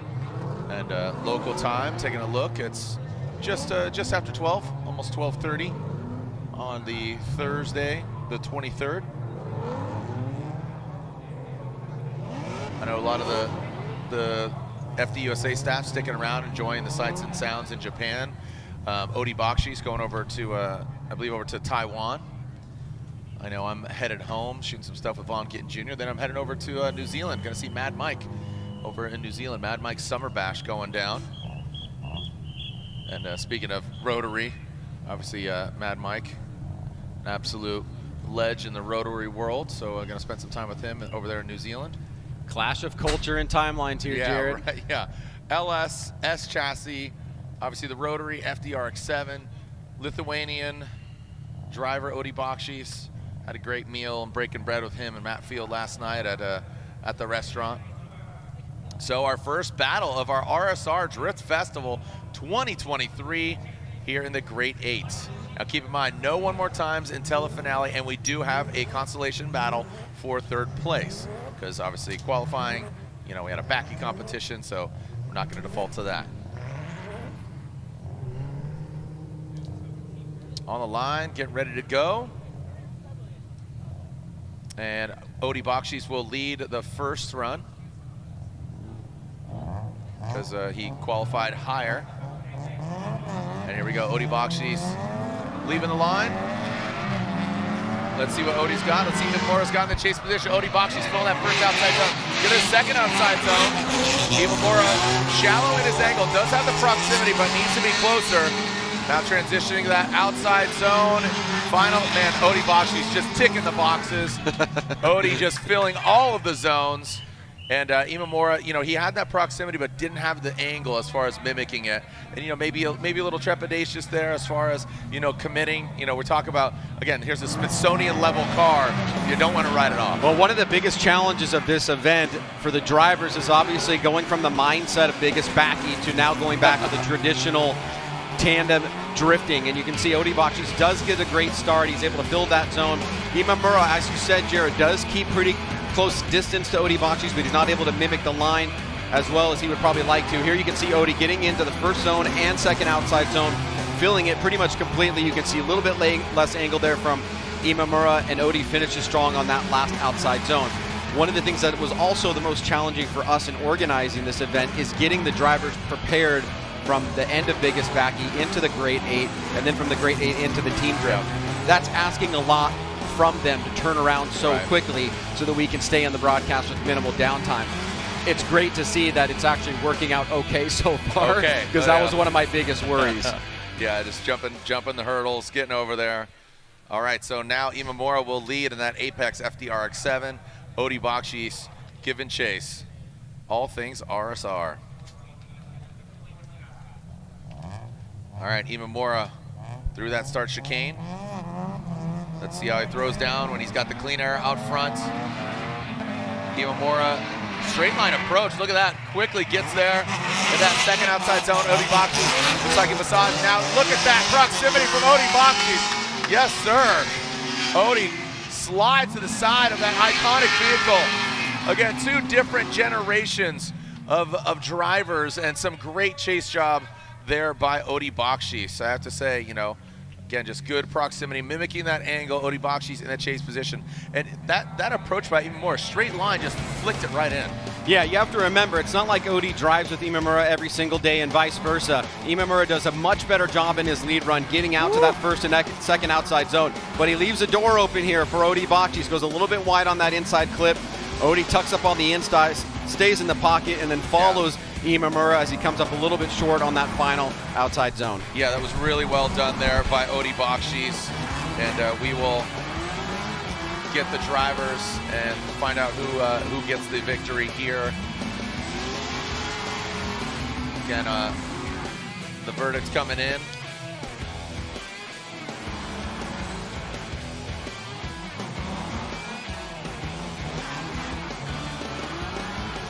All right, so running it back, looking at it again. Like I said, no one more times, but I really don't think this is going to that level. So again, we're phase 2 of 3 of the RSR Drift Festival with the head-to-head battles, and we'll have that team drift competition. Slide them left or slide them right. And our first winner, Odie Bakshis. Odie Bakshis gets the win and advances on into the Final 4. It's all good. Yeah. Smiles all around. Yep. I mean, like we said, a clash of time frames and culture and cars, and Odie coming over here, jet lag, the Japanese drivers showing us unbelievable hospitality and really giving us a true insight to all the history of drifting that they've been a part of over the past 20 years. I mean, FD has been around for 20 years, but literally these guys have been doing it for much, much longer than that. And they are now also participating in aspects of modern drifting, like for example, being a judge at FDJ, and consulting with all the teams and Formula Drift Japan over here. It's been really, really amazing to watch the progression. Yeah, and again, shout out to Owada-san, curator of FD Japan. Done such a good job just building that series, FDJ3, and just feeding into the drifting culture. So it's really been great to see it flourish over here in Japan. Mad Mike coming over here. Shout out to TBC Magic. And we are seeing in that RSR burnout box and exiting out the wagon of Dylan Hughes, but right now it's Nobuteru Taniguchi who will lead. The second highest ranked driver representing Japan. Taniguchi against Dylan Hughes. Looks like we got thumbs up. Our starter clears the lane, and Nob will lead. Look at the black smoke coming out the smokestack. All right, Nobuteru Taniguchi comes in. Again, that J entry there. Nobuteru Taniguchi, aggressive flick in, uses all that outside zone. Dylan the Dozer Hughes. Oh, he's walking him. Oh, yeah, he is. As Nob comes that last outside zone. Yes, sir. All right, so again, we're not in Backy Town anymore. You know what I mean? And Nob just did. He's not going to be stepped on. No, that was a great execution by Taniguchi, filling especially that second outside zone. Watch the precision. 26-to-1 compression ratio for Dylan here. This big smokestack right there. He comes in, he compresses against Taniguchi, who hit those first zones, comes a little bit wide on that inside clip, starts to walk Dylan a little bit. Dylan makes that adjustment, gets back in the smoke line, tries to make his way back through the pocket. Let's watch Dylan attack here on the inside. Nob gets right there to the latter part of that zone. Dylan in the smoke line here, starts moving forward. Nob steps on it, gets a little bit of pace. Dylan smartly cuts the line a little bit to gain that proximity. Good overall battle from both competitors on run number 1. Yeah, it looks to me that, like you said, just walk it like a tuck it, as Nob pulled away a little bit there. So Dylan maybe a little bit less horsepower, and run him again. Here we go, the second run, as Dylan Hughes will now lead that royal purple GT Dale. Radio BMW. Yeah, I mean, we're flying that American flag, baby. Here we go. Dylan Hughes out front, Nobuteru Taniguchi. What kind of proximity are we going to get here? Oh! Big match! Oh! We got contact. Contact from Nobuteru Taniguchi as Dylan Hughes continues on rolling coal. Woo! As the judging stand erupts. You got to love that guy, man. Oh, dude, that was sick. That was so G'd out. Why not throw it in the chase in just the most ridiculous, crazy, aggressive way? And Dylan to stay in it, that was really cool. That was sick. You gotta love Nob. Nobuteru Taniguchi risking it for the biscuit. Let's look at it again. So Dylan cuts over to the left-hand side, makes that initiation. Boom. Nob just gets initiated a little bit later, carrying a lot of momentum. Looks like he wasn't able to kind of guess where Dylan was going to end up once he got to angle, makes that contact with him. Nobuteru comes out of drift, but Dylan stays in it, and that's obviously going to be a big benefit for him here, finishing up that run all the way completed. Yeah, I think Nob was just a little bit of a failure to launch there a little bit later. That was fun to watch for sure, though. That contact, watch this. Ready? Nob says, doink. Yeah, he just got initiated a little bit later, yeah. He booped the snoot. I think if he would have gotten, to angle a little bit earlier, he probably would have been able to slow the momentum a little bit further. and not make that contact, but you know, he's given us an incredible show. It's an honor to be here with all these drivers, So sick. in particular the Japanese drivers who, you know, there's no reason for them to be doing us any favors. They're doing this because they're making a contribution to the industry like RSR, and that's what's cool about it. Yeah, and again, the respect runs deep. Dylan Hughes gets the win after an aggressive Nobuteru Taniguchi. Again, boops the snoot of his 86, but maybe he read the sticker on Dylan's back window, says bucked up, which is one of his sponsors. So he's like, all right, I'm going to buck up, and bucked up a little too hard. So Dylan, the Dozer Hughes, is going to go against Odie. So this is what we're talking about. So now it's Odie versus Dylan in the 4. So now we step to the other side of the bracket. All right, so yeah, the Shaggin' Wagon. That's right. So advances on. Rolling Coal, the Diesel Smokestack. Dylan the Diesel Hughes. Diesel Dozer advances on. Next battle we will be seeing is Habino, who absolutely slayed it. Slay all day with that backy. But now he's got to keep it tighter. And Matt Field in a borrowed car, Masayama's S15. So an all S15 battle. There are the stats. Yeah, I mean, these are high horsepower cars, both of them. But those numbers for the U.S. guys are their competition cars in the regular series. Yeah. Obviously, you know, The Chevy Silvia? Matt's demo car is in 1050. Right, yeah.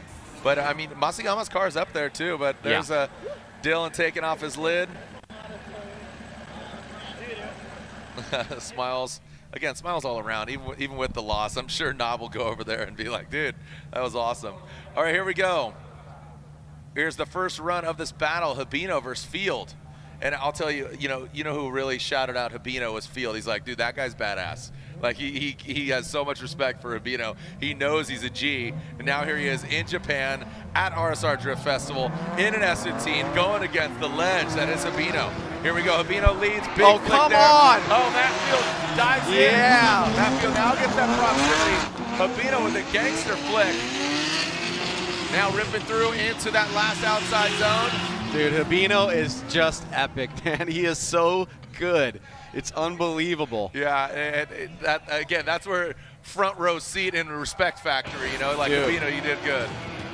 Just whips it sideways. Field comes up on the inside, compresses, has to pull the angle out of the car. And now you can see he hits that inside clip. Field trying to still attack, make up some ground here.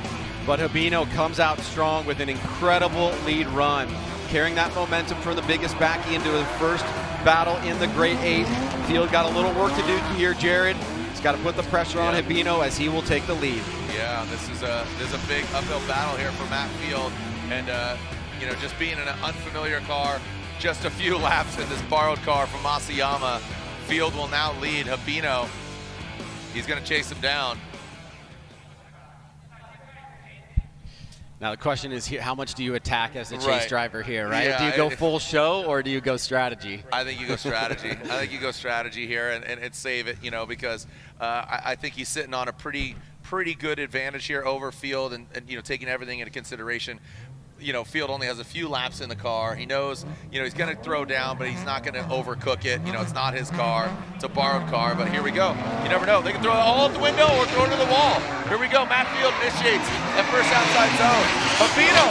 Habino's nowhere to be found. Habino backs off quite a bit. So we talked about strategy, but is that too much? No.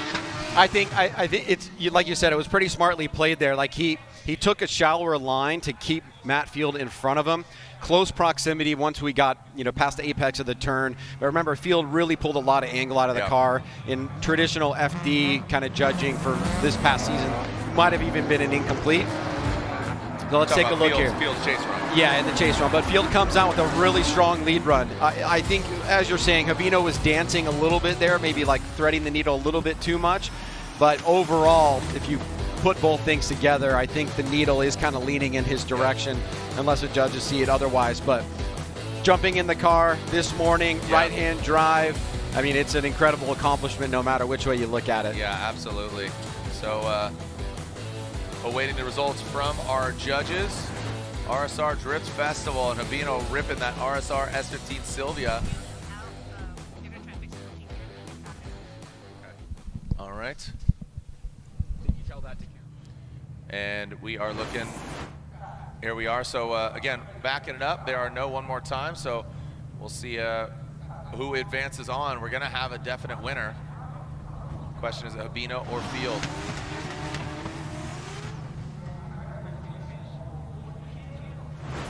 All right, let's get a score. Moving on into the final four is, slide him left for Habino, right for Field. Boom, Habino gets the win. Tetsuya Habino gets the win. A little bit of sobering news as we see Habino moving on here. Dylan Hughes just let us know that he is going to drop out of the tandem competition because he needs to fix something on his car, and he wants to make it back for Team Drift. All right, all right. Oh, there it is. Look at down at Robbie. Look at this. These guys again. Hey, don't hit him. You already hit him on the track, Knob. Hey, does that mean we can fill in Knob? Right. All right, you guys saw that right now. Bad news. Tell us the bad news right now. Yeah, so BMW has a big cast steel trailing arm that basically holds most of the rear tire on. So when we got that bump, it ended up breaking that piece in half. So I think what we should do is he should just keep competing. I'm going to try and find a welder, and if I can find a welder, I'll try and burn that thing back together and go back out there for Team Tandem. But if his car's good, I think there's no reason why he shouldn't just keep going. So either way, man, I'm smiling. I'm stoked. The car's still in one piece mostly, so we're all smiles over here in the Road Purple pits. We're stoked, man. No worries. All right, man. Good job. Can we do that? That's the absolute spirit there. We're up here saying, can we do that? I want to. Yeah, I mean, look, it's our house. Fans, let us know. Do you want to go with what was said there by Dylan? I think that's a pretty good idea. Again, Dylan is forfeiting his advancement into the Final Four. So Dylan's saying, hey, Knob, if his car's ready and he's willing, why not have Odie and Knob go out in Final Four? He wants to get his car back on track, get it fixed. I say we do it. I say we do it. I mean, let's we'll talk to the team. And here we are moving on. We'll find out if Knob will go against Odie, but right now we're looking at Osbo versus Arito. And this is a battle that I was heavily anticipating. So again, Freddie in the Fusion vehicle. I call it the Fusion with the Toyota V8 under the hood of the 86, and Max Arito, just iconic vehicle. You know, Frederick, that's where, you know, he really has a high level of respect for Max Arito. I'm hearing that we're going to go for it. Yeah, we're going to let Knob The fans have enter. spoken. Dylan has spoken. And we've talked to the powers that be, yourself included. You know, between RSR and FD Japan and Watasan. Odie doesn't want to get an open bracket to the finals. Come on. That's lame. Let's go. Let's leave. Here we go. Frederick Osbo out front, Max Arito. Oh, dang. With the flare. Big aggressive initiation there by Frederick Osbo. Woo! Oh, boy. Frederick Osbo riding that line on that second outside zone. Leaves Max Arito in the dust. Did you see that execution by Freddie in that second outside zone? I mean, he was just right there on the course's edge. If you could throw up that Italian finger emoji, that Look at the mimicking here, though, by both drivers. That was a great job by Arito at the beginning to follow Osbo into that first section. But Osbo here, you can see how consistent. He's drawing this wide line, gets right to the inside clip. Here he starts pouring on the gas, establishes a gap. Arito has to cut the line. So I think that's advantage Osbo after run number one. So again, an update to the action. Dylan Hughes does get the win, but forfeits his head-to-head to fix his vehicle and then hopefully get it back for the team competition. What a classy move. That's a class move, man. I love it. Yeah, that's cool, man. So again, Dylan said, hey, let's have some fun. Odie's like, oh man, I just want to advance on. There's a bye run. Where's the protest coming up? Yeah, no protest, dude. If we don't have one more time, we definitely not have protests either. Again, all killer, no filler. Here we go, Max Arito out front. Frederick Osbo giving chase. What kind of initiation are we going to see here from Arito? Oh boy. Oh boy, he's right there, tip to tail. In that second outside zone. That allows Frederick Osbo. Really good proximity here from Freddie. Max Arito shortens it up just a little bit on that last outside zone.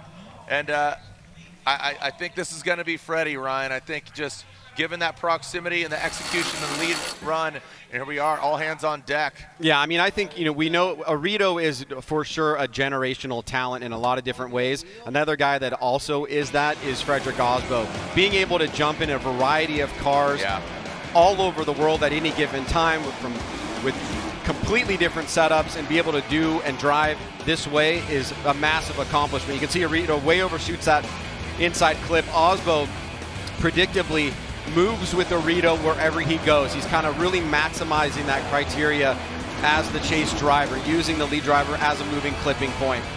Really no major mistakes there from Osbo. A pretty solid lead run from Arito there towards the end, which gave Osbo that opportunity.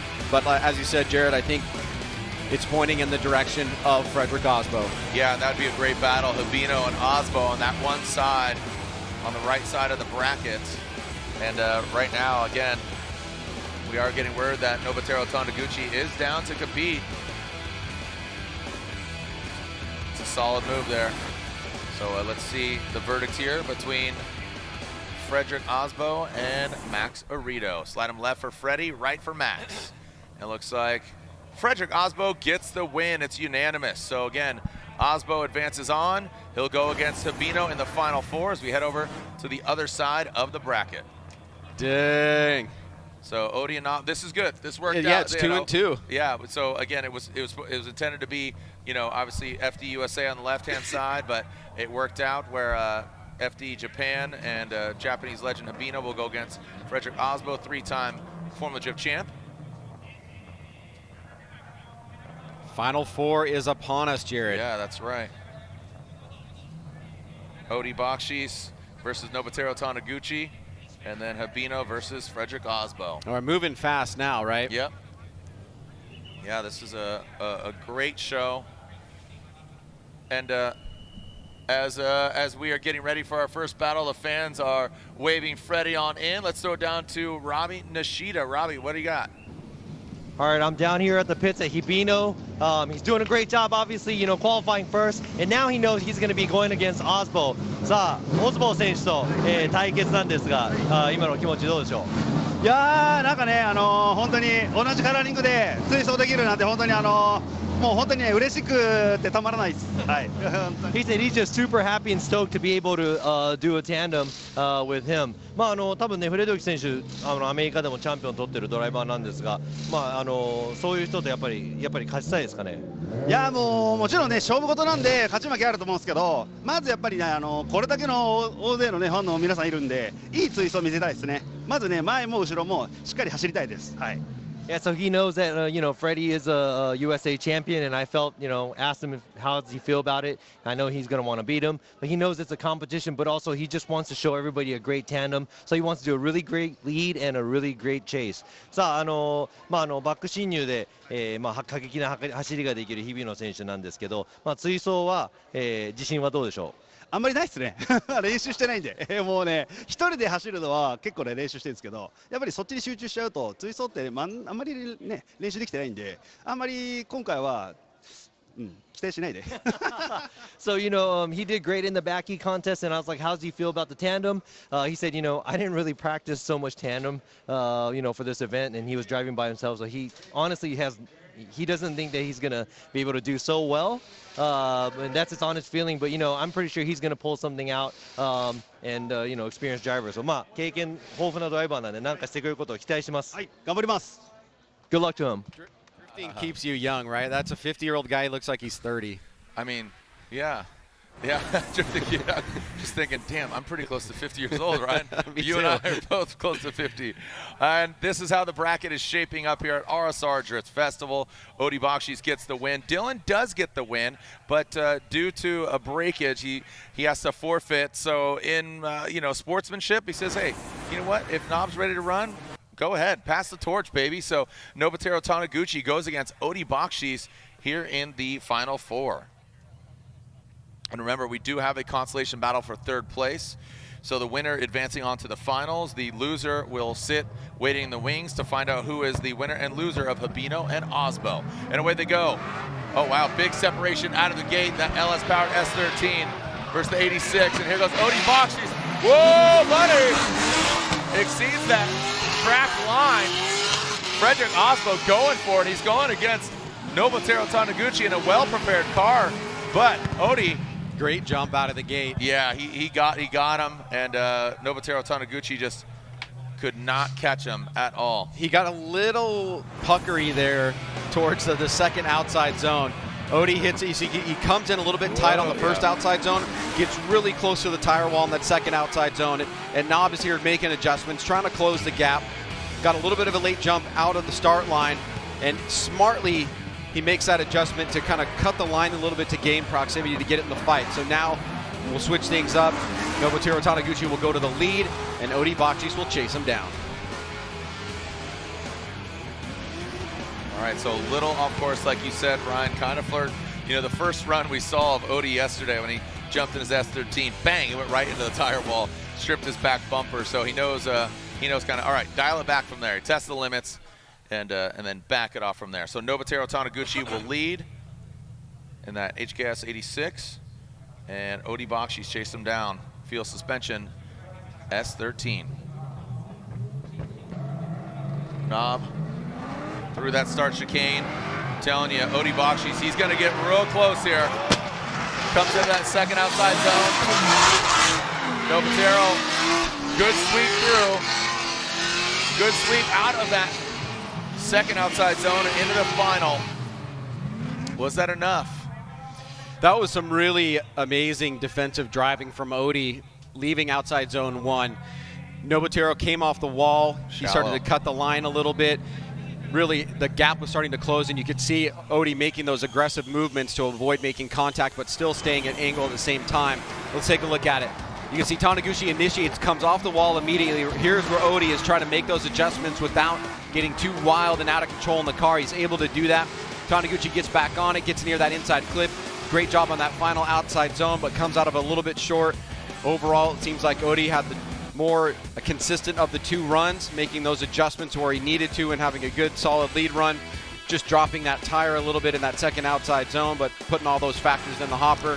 Yeah. It's kind of what it feels like. Yeah, absolutely. And it's great to get that second glance, and the truth serum camera that we talk about, that overhead view, I think really indicates that, you know, Odi got thrown off by Knob's line in that lead position, and just really couldn't catch up to him due to those kind of, you know, I don't want to call them mistakes, but just the choice of line by Nobuteru Taniguchi.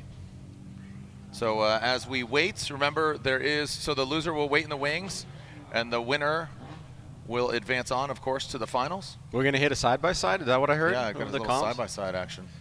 All right. Yeah, we got Biggie Smalls, we got Tupac, we got side-by-side. What? All right. Well, let's see. So there we are on the left. You can see Knob back there quite a bit on that left-hand side. And Odi chased him down on the right. So lead versus lead, chase versus chase. Yeah, I think Odi had both the better leads and the better chases with some margin in there. You know, Knob landed here because of Dylan Hughes having to forego his head-to-head competition to see him in team competition. But Odi Bakchis advances on. He's going to the finals. He's guaranteed at least second place. So Odi advances on with, again, N-O-B, O-D-I. So Knob and Odi. Odi gets the win and advances on to the finals. Habino versus Osbo on the other side of the bracket. And again, Nobuteru Taniguchi will have a battle for third place. Here goes Freddie out of the pits. Make sure he is good to go. Winds it up.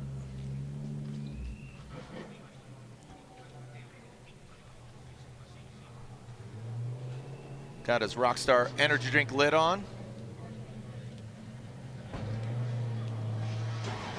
Let's learn some more about this vehicle that Freddie is driving.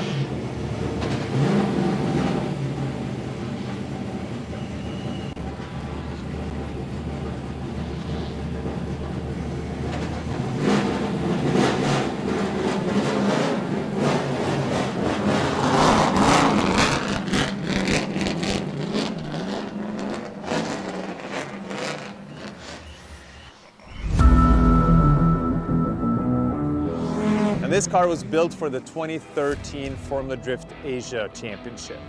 So let's take a look. Underneath the hood is a pretty special machine. This is a Phase 9 TRD NASCAR V8. So it's from the first generations of TRD's entry into NASCAR. And these motors were actually so good that NASCAR forced TRD to make changes to the head to make them not that good. Put it in the drift car, it makes around 650 horsepower to the ground, about 600-ish Newton meters to the ground, and it's very, very loud. Suspension is custom built by RSR. RSR coilovers, obviously, but also front lower control arms and a fully custom front steer setup. A lot of CNC parts, a lot of custom flat well machining. We're running the Project Mu calipers, the NK PF01 wheels, and the Yokohama Advan AD09. We got the handbrake, again, machined by Flatwell. Got the steering wheel with the snap-off. The shift setup belongs to a Hollinger sequential transmission. Grid seats, got the roll cage, of course, the fire extinguisher, Flatwell pedal box.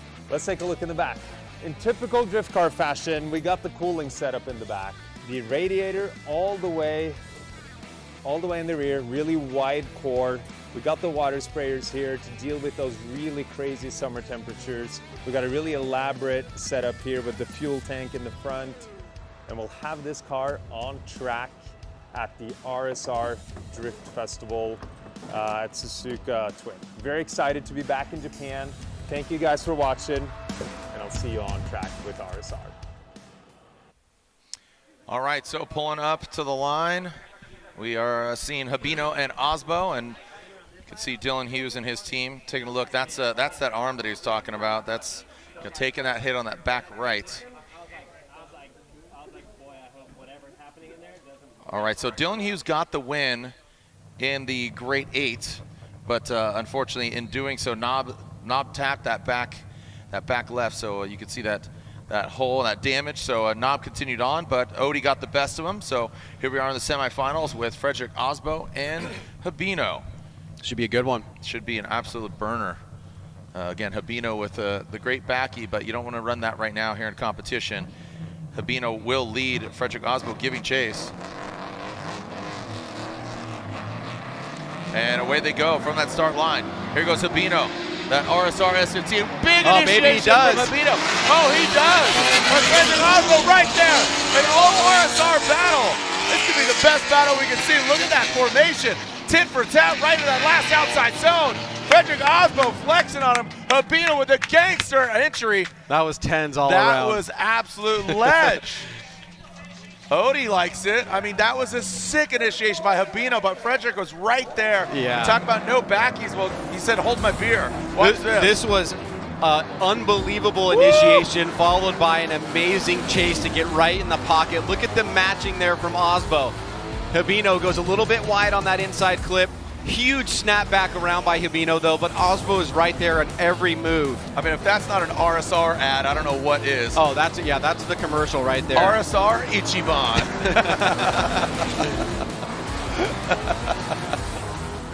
Dude, that was sick. This is what we came for.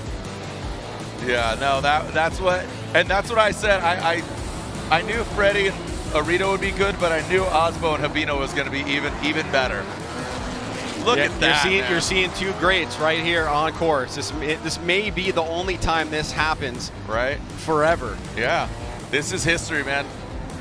Don't hide your kids. Don't hide your wife. Get them out here and watch RSR Drift Festival. Don't hide them. Bring them out. Bring them out. Bring them out. Again, about 1,000 horsepower for each vehicle. Again, Habino doesn't look a day over 25. You jerk. Just kidding. Habino still young at heart and having some fun. He wants to win this thing. He'd love to take out three-time champ Frederick Osbo. I mean, you talk about the familiarity, and Habino hasn't driven this car in a while, so it's great to see him shredding. And, of course, Freddie getting reacclimated to this vehicle. Osbo's going to throw down a sick lead here, yeah. So I think it's all going to be about the chase from Habino. And here's the deal. No one more times. Yeah. No pressure, judges. Hey, can we change the rules? No pressure. No pressure. Andy Yen, Ernie Fixmer, Dio Jara. There's the former frenemies. They were on Falcon for quite some time together, but there's Matt Field and Odie Bakshi's waiting in the wings. Odie, he's in the finals. He's looking at who he's going to go against, either Habino or Osbo in the finals. All right, icing him right now, man. Would somebody call a timeout? Icing Habino and Osbo. And Osbo will lead. I'm looking forward to see what kind of chase we're going to see here from Habino. Yeah, we're going to know right out of the gate, here right? we go. All right, he's pacing him tip to tail. Initiation by Freddie. Freddie gets the outside zone. Habino not as close. He does gain that proximity right there. Oh, he draws it out. Oh, it looks like Freddie might have the victory here. Unfortunately, Habino just lost a little bit of gain on that second outside zone. Up until that first on. inside clip, I was like, maybe we should have let them have one more time. But then you can see right here, it just looks different. Osbo was already side by side, deep into the pocket, right behind the front wheels. And right here, Habino kind of unwinds it a little bit, hits that inside clip. I think that's going to be enough. Yeah. Because as we said, you know Osbo, he is just so like strategic and mechanical, but at the same time brings flair and flavor to his driving, particularly in this car. And both runs from him, lead and chase, were amazing. And I also feel like we're seeing a fun having Freddie. Not that Formula Drift isn't fun by any means, but it's highly stressful, highly technical, and just, you know, it's a long, tedious competition from 32 to the victory. Yeah, you know, so it is more of a calculated exercise as opposed to a fun having good time like this. But I have to assume they're all going to be slid right for Frederick Osbo gets the win. So it's Odie and Osbo in the finals. FD again, FD USA. Well, Habino's gonna turn right back around because he's got Knob for third place. That's right. So Habino and Knob for third place, but it is again Freddie and Odie in the finals. Yeah, familiar battle. Two very different cars. Yeah, I believe Habino's going to get a fresh set of tires. Nobuteru Taniguchi. A lot of Freddie fans here in the stands. Representing. Yeah. Look at that smile. Odie giving him applause. Good run there. That was a solid chase run. So, again, seeing what Osbo did in that vehicle, getting back reunited with that vehicle, and just doesn't skip a beat. But knowing Odie and how capable he is in that chase position, and this instance is the only time we could see a one more time, and that's Frederick Osbo and obviously Odie Bakshi's. It's probably a very proud moment for those two to go up against some of the greatest legends in all of drifting and Japanese motorsports in general, but to find those two guys in the finals is a massive accomplishment. We're going to have a tremendous third place battle as well, though. Again, another two legends on the other side of it.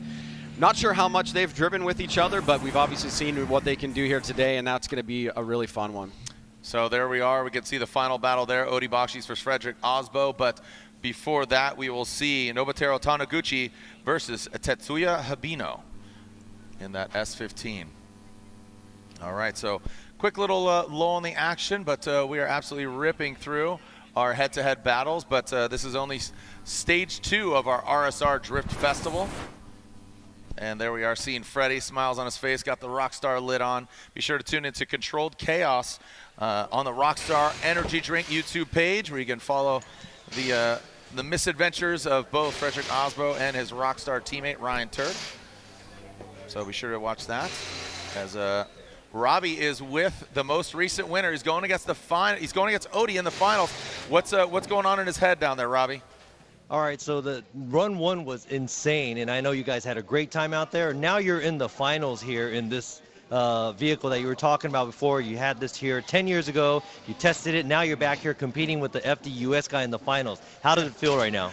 Oh my God, this is awesome. And you know, to go against Rito first and then Habino and being able to move on, it's incredible. I didn't see what happened out there. The chase felt pretty good. My lead didn't feel perfect, but to be able to take out the man to beat here today, Habino, feels incredible. But you know, at the end of the day, we're one big happy family. I'm excited to go against Odie in the finals. We've gone against each other many times before, but not in these cars. So may the best man win. I'm gonna lay it all out there, and yeah, two V8 cars in the finals here in Japan, huh? Crazy. It's very different. So how does it feel compared to driving an FD? Because you're in the finals here, and this is a totally different drifting event. It's a festival, but also, you know, you've felt this before, and you've been in so many different finals. How does it feel today? So, you know, it's a festival, and we're here to have fun, and we're here to put on a good show and not take it so seriously. But we all know that when the helmets go on, it's all on, right? So we're all here to try and do as best as we can, and you know, the car is great. It's so different from my US car with the NA power. It's very responsive. All the power is there immediately, and I know Odie has a similar power plant in his. So we were chatting it up during qualifying up on the bank, and you know, talking about how lucky we are to do this. So big thanks to all of you guys for being out here watching us, and to RSR for putting it on. All right, good luck. Thank you. Oh, man. RSR Ichiban. I know we need that. Robbie, can you tell him to say it next time? Yeah. That's the most famous drift commercial of all time. So it's pretty legend. I wanted to say that at the banquet last night. Well, yeah. When we come back, we will see our consolation battle for third place. Which of the Japanese drivers, Nobuteru Taniguchi or Tetsuya Habino, is going to get third place? And then finally, our finals, Odi Bakshis versus Frederick Osbo. We'll see if RSR is Ichiban.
All right, our fans catching a little lull in the action. The sun is warm, the sun is out, sun's out, guns out.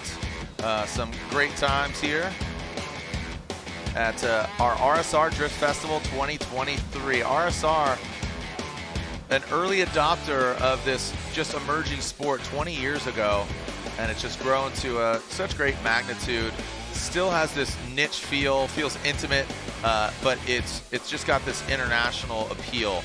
And it's, you know, just seeing and working with different manufacturers over the world like Ford, even most recently, you know, ironically Nissan, you know, with Chris Forsberg, and just, you know, manufacturers all over the world supporting drifting. It's not a side dish, it's the main dish. So it's really great to see drifting grow to that degree. So the final is set, Odi Bakshis versus Frederick Osbo, but first we will see Nobuteru Taniguchi versus Sabino, and that will complete level 2 of our RSR Drift Festival, level 2 of 3, because we'll have the drift team competition. So also we saw that damage inflicted on Dylan Hughes' car. I don't know, did we find out, is it repairable? Are they going to weld that thing up? Or it sounded like they were pretty confident that the move that they were making was going to keep them in the team drift. Cool.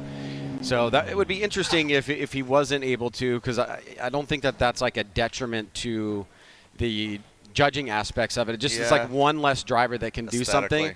I mean, I think we can kind of tee that up a little bit. Basically, when you think of team drift, you think of like drift trains and you think of maybe some choreographed elements. We allow them to do anything that is entertaining. That's basically the rules and the structure of the event. So they could start on opposite ends of the course. They could be doing choreographed competition type elements. They could be doing drift trains.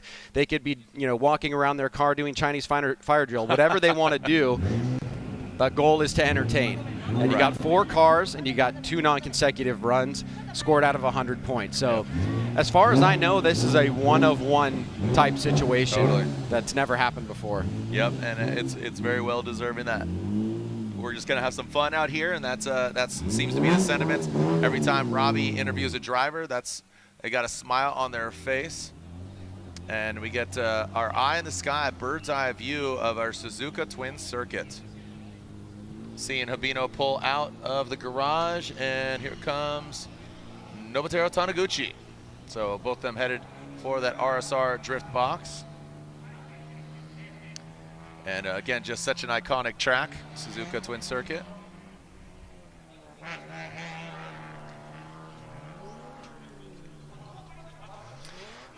Let's learn more about our gentleman driver, that is Nobuteru Taniguchi. No one better, this HKS 86. And again, just such a, he's so good looking too. Gosh darn it. Let's take a look at Nobuteru Taniguchi. Another one.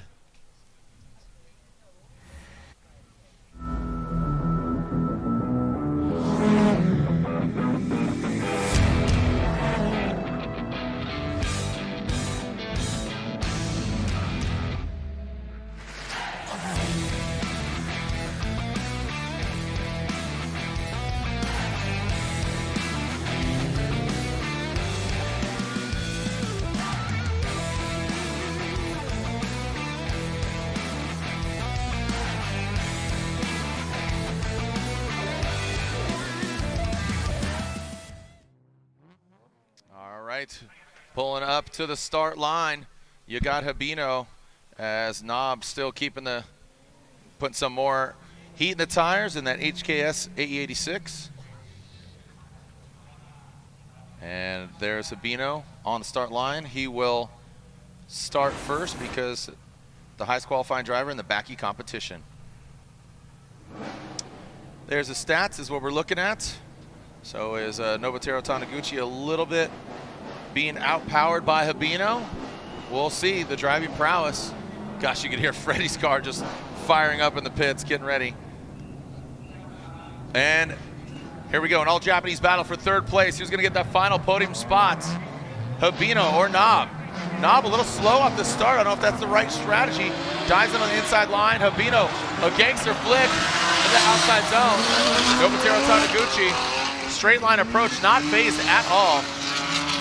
Knob, and this is where that horsepower difference comes into play, Ryan. In that last outside zone, you can see Knob foregoing, kind of cutting the line a little bit. And you got to give it up to him either way. It's not like this guy does this every single day. Like, our guys are driving all the time. Habino's a regular driver. You can see that straight line approach in the chase from Taniguchi, trying to figure out how he can get in that pocket. Habino, very smooth, consistent out front. Goes a little bit wide to the third hash mark, and a little bit of an odd transition to outside zone 3, but you can see that Taniguchi back in the rear position was making a couple different mistakes that stand out overall when you're looking at the responsibilities of the chase driver. So you can see right there probably the biggest one as he unwinds the angle a little bit before that transition. And he's going to have an opportunity himself to take a lead here. We've kind of seen his approach, right? He comes out a little bit straighter, and then he throws angle at it, whereas what we've seen with some of the other drivers, including Habino, is really using the entire course to get that initiation set. All right, well, here we are alternating the order, and I believe Dylan's team has fixed their suspension, and they are going to share it on Instagram, but I'm going to describe the photo come to on. you. They welded a wrench to the arm to fix it, and I'm sure you can check his IG in a little bit. Here we go. Here is Knob out front, Habino in the chase position. Knob. Oh, look at this, Habino. What happened? Habino not even in the road. Oh! And look at this, Habino goes off course. He might have given it back. And he absolutely gave it to him.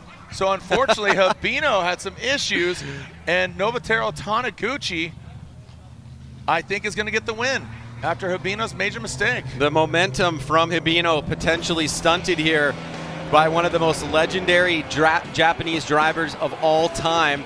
Gets a little bit of a gap here on Habino. Nice arc here to inside clip number 1, just to the edge. Habino right there comes up on the inside, rather on the outside, and then goes off the course to the left-hand side, straightens out, and does not finish the run in drift. So you have to imagine, if that's an incomplete in the judge's eyes, we could be seeing Taniguchi getting our 3rd place trophy. All right, so there is Dylan Hughes' team getting the arm back on, and here we are. Take a look at the replay. Habino not even in the chat room, bro. Where are you at? What happened? Look at it. He's no smoke coming from the tires. Shuts her down, goes off course. May have experienced some car problems like pretty much right after initiation. So, I mean, it looks like Taniguchi has 2 complete runs, and that would edge him out here if the judges are seeing it the same way. And here we are. 3rd place goes to, slide him left for Habino or right for Nobuteru. Taniguchi gets 3rd place. Wow. Here at RSR Drift Festival. Dylan hands a gift, says, hey, go. That's right. Takes advantage of it. Yep. So Knob advances on and gets 3rd place. And we have one more battle left. And that is with Odi Bakshis and Frederick Osbo. 2 drivers flying the FD USA flag. All right, Robin Ishida, what the heck's going on down there? All right, so let's get a few words right now. He's signing some autographs here for some fans. I know a lot of these guys probably never seen a diesel car and a station wagon with 4 seats in it. Very amazing car. I love the car too. But let's go check out what's going on. Looks like the team is putting back the car. Dude, so the track ended up having a welder. It looks like it's from 1941, but we plugged that thing in and it fired right up. Luckily it had some gas in it, and it's a MIG welder, which I'm very familiar with. So I do all my own fabricating and all my own welding, so I felt right at home there. And then we actually ended up welding the control arm back together, and then I took one of the wrenches we don't really use and I welded the wrench to it. You can see it right there. So we got the spanner welded on there, and hopefully we'll be lit up for the team tandem. We'll see. Oh, that's incredible. That is hilarious. Yeah, so welding a wrench to the arm. I just got sent the photo by Big K, and yeah, like you said, old welder, probably 50 years old, so absolutely legend. That's awesome. So that's great. Glad to see Dylan Hughes will be back in the mix. Diesel Dozer here this weekend is going to be in the team competition. So Odi, Osbo, Field, and Diesel Dozer. But now we got to find out who's going to win, celebrating 20 years of RSR, the RSR Drift Festival. Odi Bakshis, Frederick Osbo. And you can see the stats here. Ryan and I were talking about it. You know, keep in mind, this is Odi's backup car. You know, this is his old, you know, like Pro-Am car that he competed in Vegas Drift back in the days, right? And bit of a horsepower mismatch here, but yeah. Odi definitely knows how to put every horsepower to use. Yep. And so, you know, even though that is a interesting statistic, will it matter? Yeah. No. I mean, again, the loud and proud RSR 86 is going to chase down Odi Bakshis, and I'll tell you what, Freddie just had an amazing chase run earlier against Habino, which got him the victory. So let's see. Our finals are set. Let's send it. Send it. Here we go. Odi Bakshis, Frederick Osbo, RSR Drift Festival 2023. Here comes Odi Bakshis down the chute, initiates. Oh, dang. Oh, wow, look at this initiation. Odi goes all the way out there. And Frederick Osbo right there on the side of him. Oh, he comes unwound. Osbo overdid it. Yeah, Osbo comes unwound there as he comes out of that second outside zone. What a killer initiation by by Odie Bakshis, man. Osbo was so freaking close to Odie leaving outside zone 2, but it may have cost him a little bit. Let's take a look at this. Nice little snap there from Odie.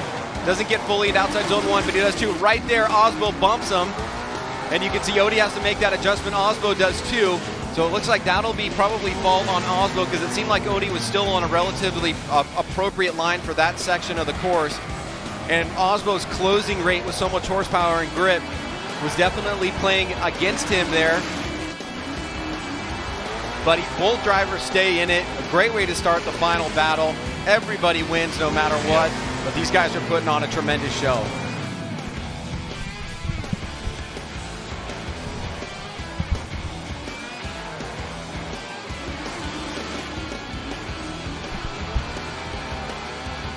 What do you think? I'm thinking that Odie has an advantage here. I think Odie has an advantage, and we talked about, you know, yeah, it was a little kiss, but it threw off Odie Bakshis. You saw that, and that threw off definitely Frederick Osbo. And I don't think, you know, you have to take into consideration we talked about the horsepower differences, and Freddie needs to take that into consideration. Maybe, you know, Odie's not going to get out of the pocket or get out of the outside zone quick enough. His closing rate is going to be really, really good. Exactly. So, but now he's off to the races. Frederick Osbo initiates, and watch this. There goes Fred to the outside zone.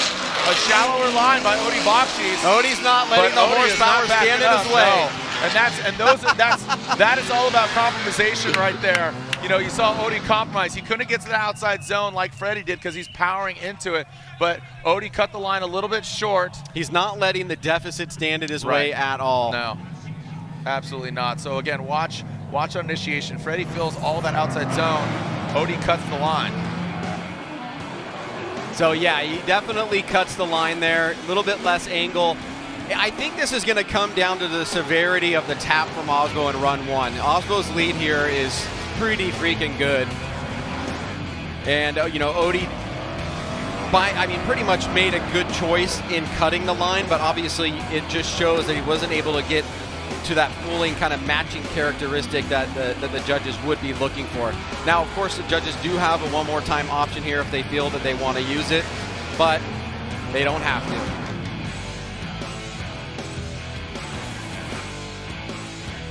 Well, if we have a winner, we'd bring them down. We would bring them down to right in front of the judges' stand. But it looks like we are finding out.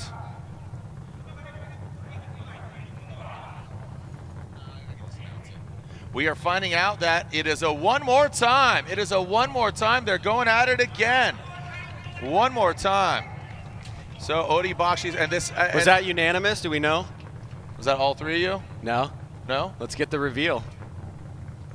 Okay, so again, it is a one more time, but this is how it went down. So again, we got a one more time, and it looks like Ernie Fixmer went with Frederick Osbo, and again, Andy Yen going with the one more time. So outnumbered there, so 2-1.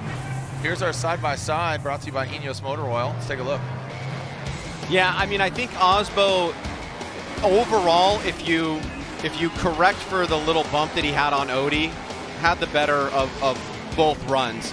So, you know, obviously the judges are putting a little bit of weighting into that contact that caused Odie to get out of whack, and also Osbo as a kind of a limiting factor there in bringing it back to neutral. But I think Osbo, if he's able to avoid that this next time around, he seems to have, you know, kind of an advantage overall in the performance relative to Odie's car, which is no surprise, right? I mean, he's got double the horsepower, so it's just a matter of now controlling it and getting back out there and trying to close the door.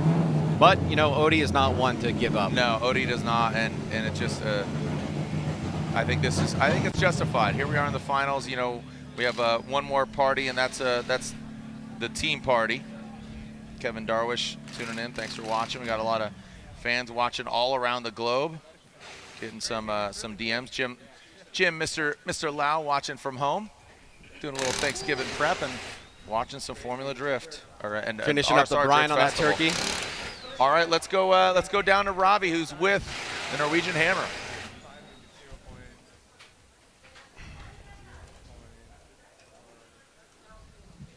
All right, I think him and his team, his mechanics talking about some strategy, maybe set up of the car or something, trying to listen in. But I mean, Frederick Osbo, this is, you know, one more time here. It's the first one more time during the top 8 that we have here.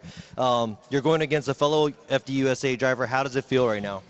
This is awesome. I just want to keep going again and again and again. So a little too aggressive there. My chase against Odie, he's lightning quick in that little S13, so I had trouble catching him. We're going to try and adjust and make up for that now. Had a little tap on him in the big corner there. Kudos to Odie for staying in it, and in the lead, I just tried to lay it down. So I guess we're going to go again, and I'm still working on finding out the car, learning the car again. It's been a lot of years since I was in it, but I'm having a blast, and I hope everyone here is having a blast as well.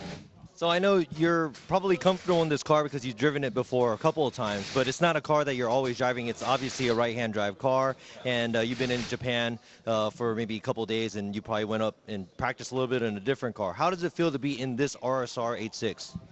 It's such a cool car. It's so sort of aggressive. It's very nimble. It reacts very quickly, so you got to stay on top of it.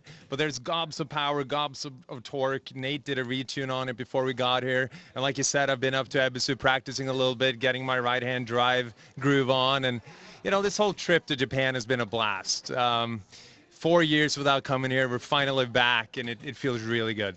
All right, so that means we're going to be seeing you a little bit more often in Japan? My wife, Hunter, loves it here, so do I. And, you know, the short answer is yes. We're going to see us more here. All right, so let's see you go and get the RSR. Ichiban.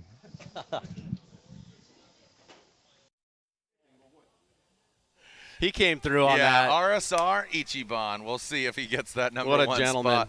Yeah, and again, so as you know, it bears repeating. Congratulations, RSR, celebrating 20 years. You know, just being involved in drifting, just such a pioneer and a wild supporter of the drifting and drifting community. So thank you to RSR for not only having us here this weekend, but the continued support. So an absolutely just a fun, epic event, seeing these legends of Japan, these pilots from the States, you know, joining us over here. Matt Field, Odie Bakshis, you know, Frederick Osbo, and Dylan Hughes. So thank you so much for joining us here. Again, getting some fresh rubber underneath our finalists, Frederick Osbo and Odie Bakshis. The variety of vehicles. You know, unfortunately, Matt Field and his Borla exhaust Corvette dropped a valve, but we'll keep the party going. Don't go anywhere, and the party continues after we find out who wins, because then it's team drift, where there are no rules here at Suzuka Twin Circuit. The RSR Drift Festival continues. Don't go anywhere. As, again, Ryan Sage, myself, Ramen Ishida, we've got Dai Yoshiara, Ernie Fixmer, and Andy Yen. Don't go anywhere. RSR Drift Festival here at Suzuka Twin Circuit.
And we are at a one more time. Another one more time, or excuse me, a one more time battle. The only time we said, you know, just saving some tires. You know, these guys didn't bring a whole bunch, knowing that, you know, it's a festival, it's a fun competition, but they want to win. Yeah. Bragging rights. Yeah, I just went over to ask him. I was like, so that's our one and only one more time, right? Because we only allowed one more time in the finals, and the answer back to me was kind of a little bit of a sarcastic, like, you said that we could use one more time in the finals. This is technically the finals, so I just got moded. Yeah, all right, yeah. Shut your face, Ryan. Shut your face. Keep my name out your mouth. So just one more time? That's it? That's it. So we're going to have I think we combine that first battle and this battle, and we find out who wins. So we're going to get a winner right now. I'm looking at you, Ernie. We're getting, no, he wanted a winner. He said Freddie. So, Andy, I'm looking at you. There's a winner. They're shutting you down, Jared. No, I'm shutting them down. You jump off. Get out of here. This is your last Japan trip. You're staying home next time. Yeah, exactly. I'm talking to you. Oh, no, I know. I said exactly. I know. It's all good. Yeah. Yeah, everything's like smaller and lower in Japan. So like toilet, the shower, I have to. I didn't think about that for you. Yeah. The shower, my head's turned. My head's cocked, literally. Yeah. Yeah, I mean, first time I've been in Japan I went to Tokyo Auto Salon in '99. Wow. Yeah, and I went with Group 5 Motorsports. We went to June and Tomei back in the day, and I remember I was standing on the rail, and my boss at the time, Ben Mahone, Group 5, he was sitting down, and I was standing. Little Japanese lady looks at me, just so scared. He said she looked so frightened at me because I'm just a big dude. Was it coming over here the one time the stewardess in the plane was like, no more for Singapore Airlines. Was that Singapore Airlines when she cut me off. Yeah. Stay classy, America. All right, here we go. This is the one more time battle. Odi Bakshi's, Frederick Osbo. Again, the judges, Ernie Fixmer, Andy Yen, and Dai Yoshihara. Here we go. Let's send it and find out who's going to win. Remember, drift team competition after this. We're going to see, again, the rules are, there are no rules. So let's find out who gets the win here. Odi Bakshi's highest ranking in the Baki competition, so he will lead here on this second battle. It's a one more time battle. Odi Bakshi's and Frederick Osbo. All right, leaving that start chicane. Here goes Odi Bakshi's, flicks it in. You can see that thing very loose, pulls it into that first outside zone. Frederick Osbo mimicking it, not leaving anything for debate there. You can see that good close proximity of Frederick Osbo, not applying too much pressure, just right there in the pocket. RSR, itchy bun? So, you know, Odi leaves the door open a little bit here. Watch this. He gives a great jump, but he's off that first and second outside zone, and Osbo just absolutely attacks. This time, he's still very, very close. The duration of proximity is great. He doesn't hit Odi. Nothing can be said negative about the chase. He followed him like a moving clipping point, and so now, because he's got the lead run coming up, I think the advantage is to Osbo here. He has no smoke to deal with, no other competitor. We know how good of a lead driver he can be, and now he just did a tremendous job in the chase. So I would say that Osbo is in a really good position here. All right. So, yeah, as you say, you know, he's kind of a competitive advantage horsepower-wise, and with that chase, could really solidify it. Now he's got the clean air. He's out front. Send it! Here we go. Frederick Osbo leads in the RSR Drift Festival 2023. Look at Odi! Odi gets pressure. Odi goes into the side of him. Now, was that a hit and Freddie goes off, or was Freddie going off? Yeah, that's your teammate now. We're gonna have a winner, and now you gotta go toe to toe. Hey, risk it for the biscuit, baby. So was it hit and then go off? Is that what happened there? Yeah, I think so. I think Odi came in way too hot. Is he waving his finger at him? So we'll run it back. Let's see if we got a winner. Take a look at this replay. I think Odi overcooked it. Goes in the side of him. Oswald swinging over. Odie dives in. Yeah, real quick. He taps him there. Yeah, I think that's pretty much going to be all she wrote for Odie Bakshis. You know what? Honestly, Jared, though, I think he had to do that. I think he had to be very aggressive from the initiation on in order to keep pace with Osbo. And when you're just on the margins, so close, those things can happen.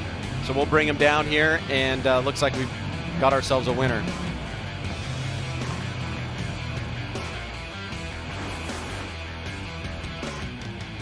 All right, so there we are. Kumiko Tere and Kengo Tere. Give the trophies.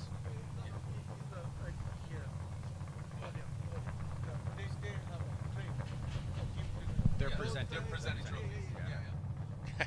All right, so if we have a winner, we'll bring him down here in front of the judges. All right, so let's bring him on down here. Let's bring him down in front of the judges' stand. After one more time battle, we have a victor.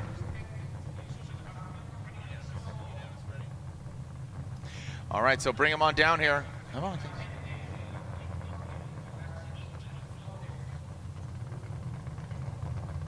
All right, waiting for them to send the drivers over here. We'll bring third place out here, Nobuteru Taniguchi, and bring down the final drivers, Frederick Osbo and Odie Bakshis.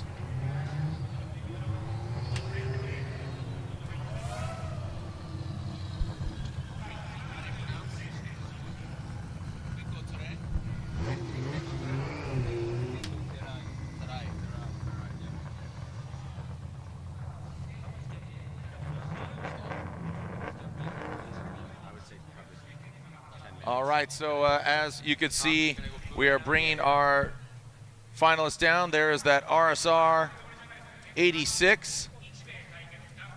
And Odie Bakshis coming down in his S13. All right, so a great competition, but still there is more on this all-you-can-drift buffet. And here we are, because we have the team competition after this.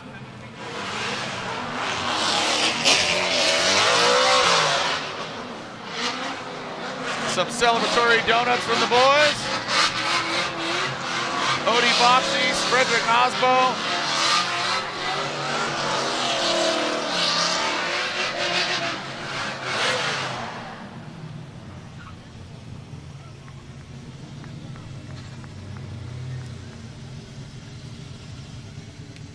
And we have our 1, 2, and 3. Where they end up. Make some noise for them as they step outside of their vehicle. Odie Bakshis. Nobuteru Taniguchi. And here we are. Is it RSR Ichiban? Make some noise for Frederick Osbo, Odie Bakshis, and Nobuteru Taniguchi. All right, we start with third place. So third place here at RSR Drift Festival 2023. Presenting the trophies, our CEO, Kumiko Tere and Kengo Tere. So again, thank you so much, Kumiko and Kengo. So third place, Nobuteru Taniguchi.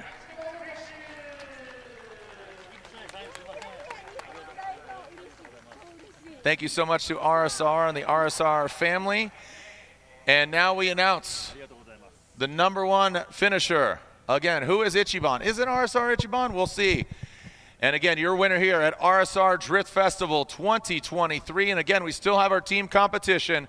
Again, celebrating 20 years of RSR. Your winner here, RSR Drift Festival 2023, Suzuka Twin Circuit is Frederick the Norwegian Hammer Osbo, RSR Ichiban. Kumiko Tere and Kengo Tere, again, presenting the trophies. There it is to Frederick Osbo. Congratulations. And there it is, again, the RSR 86. And a hug all around. And now second place. Second place here at RSR Drift Festival 2023. Again, highest finisher in the Baki competition is Odie Bakshis.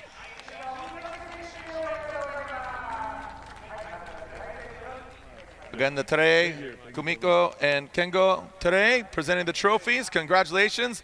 The second place finish for Odi Bakshis. And there they are. We'll grab some photos, grab some videos.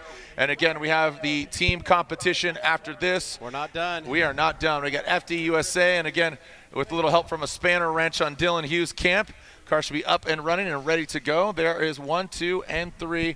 Again, congratulations, Frederick Osbo, Odi Bakshis, and Nobuteru Taniguchi. 1, 2, and 3.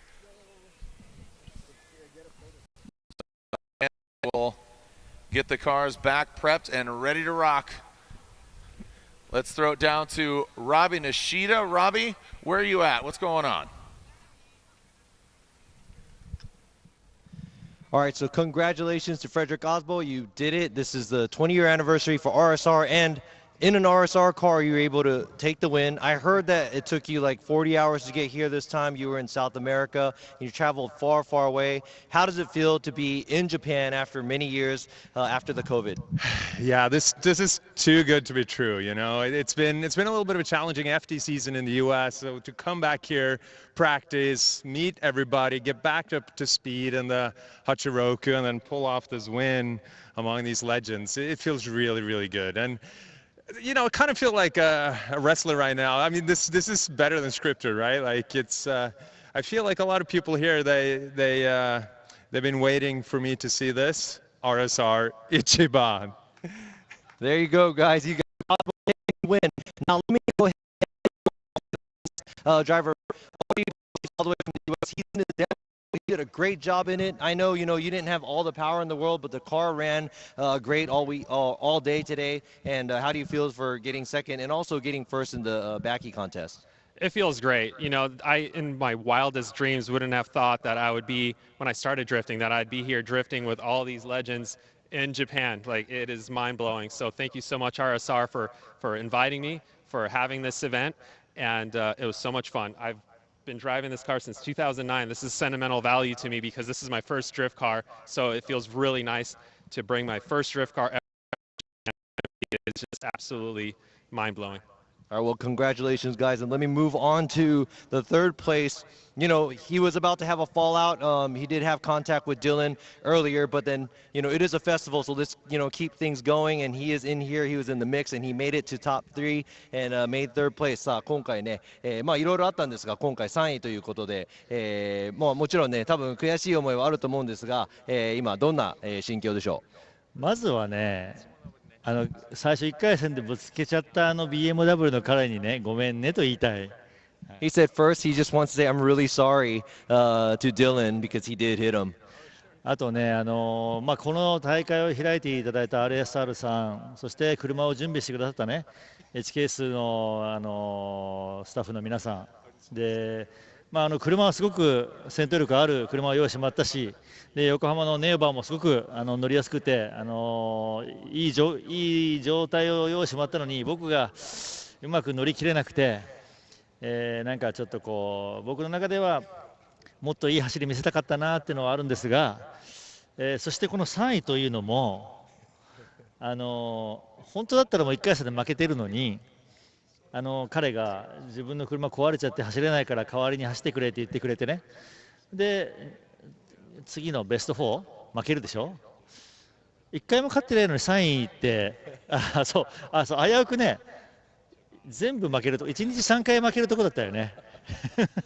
So he said, first of all, he would like to thank RSR for having this event, and also he would like to thank HKS for getting him this beautiful car and the team. Also, he's on the Advan Neovas, and the car ran great all day, but then he feels that he didn't do good enough. He didn't do justice for the car because this is probably one of the best cars that are out here. Now, he's just he feels a little weird about, taking this third place win because he almost lost all 3 times because he already lost once to Dylan, and he really, wants to thank Dylan for giving him the opportunity to come back here. But also, not being able to take this third place spot on his own feels a little weird for him. But でもそれでも3位なんで。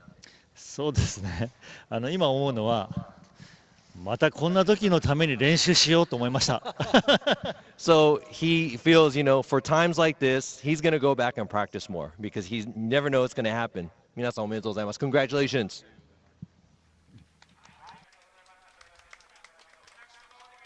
Thank you so much. Again, put your hands together. Frederick Osbo, Odi Bakshis, and Nobuteru Taniguchi, your podium finishers here at RSR Drift Festival. We'll take a short break, but don't go anywhere. We have the team competition. So FDUSA pilots and Japanese legends are going to curate something pretty sweet here. So don't go anywhere. The final stop on this RSR Drift Festival train when we come back here to Suzuka Twin Circuit.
The fans of Formula Drift are phenomenal. Obviously, there's a lot of negativity around the judges and all that, which sucks, but I get it. Like, they want their driver to win at whatever fault, you know what I mean? To no fault. Osbo was robbed. Even if they're clearly lost, they still think they won. I have Osbo winning. All these people show up to me and like, look at my forearm, I tattooed your autograph.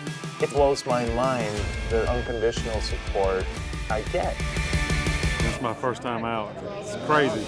There just seems to be so many new fans and so many new people this year. We met so many people coming up to me just saying that this is my first time here. I'm like, holy crap, that's crazy. Good job. I'm so proud of you. I think it's always so cool to hear them. When there's a big moment and the crowd just roars and erupts, that like gives you goosebumps. So that does not get old, that's for sure. The show just keeps getting better and better. The driving is just so phenomenal now, and the battles are insane, and the cars are crazy, and it's cool that the fans are seeing that and are attracted to it. FD's role in car culture and kind of where it is right now, it's definitely trending upwards as far as notoriety and popularity. I think the fans of FD are more tuner culture, and it's people who are more like how most of the drivers have started out, where you're just a dude who's into this drifting world and this drifting community. That's kind of my story, where I was instantly in love with drifting, and that's all I wanted to do, and I just had blinders on until I got here. There's just so many different things that are really exciting about drifting, the cars and the drivers and the teams, and I think the tuner culture is really our core fan base.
I'm Jared Deanna, and I'm joined by my co-host, Mr. Ryan Sage. Ryan, we have a beautiful day, a great track. I guess it's a win-win in the way you look at it, but man, this is gonna be... Oh! Chris loses it!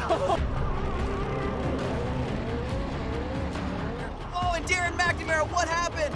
Oh, Jared! Kyle McCory drops the tire right there. Oh! Ninja as Millen's pushing hard, and look at this! Pushing way too hard. This corner right here. Oh! Blazing speed, and he hits the outside rear clipping zone. Just looking hot, 59 miles per hour. Oh! Conrad Grunwald slams into the tire wall.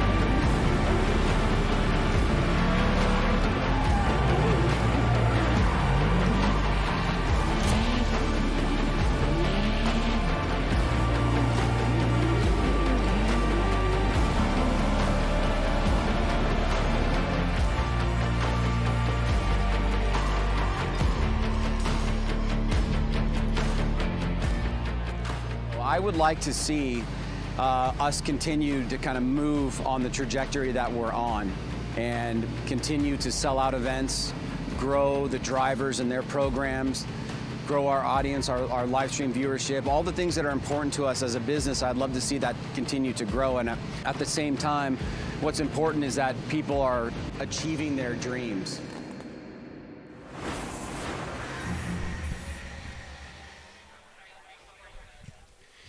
Let's go ahead and go. Yeah, let's leave. RSR Drift Festival, that's right.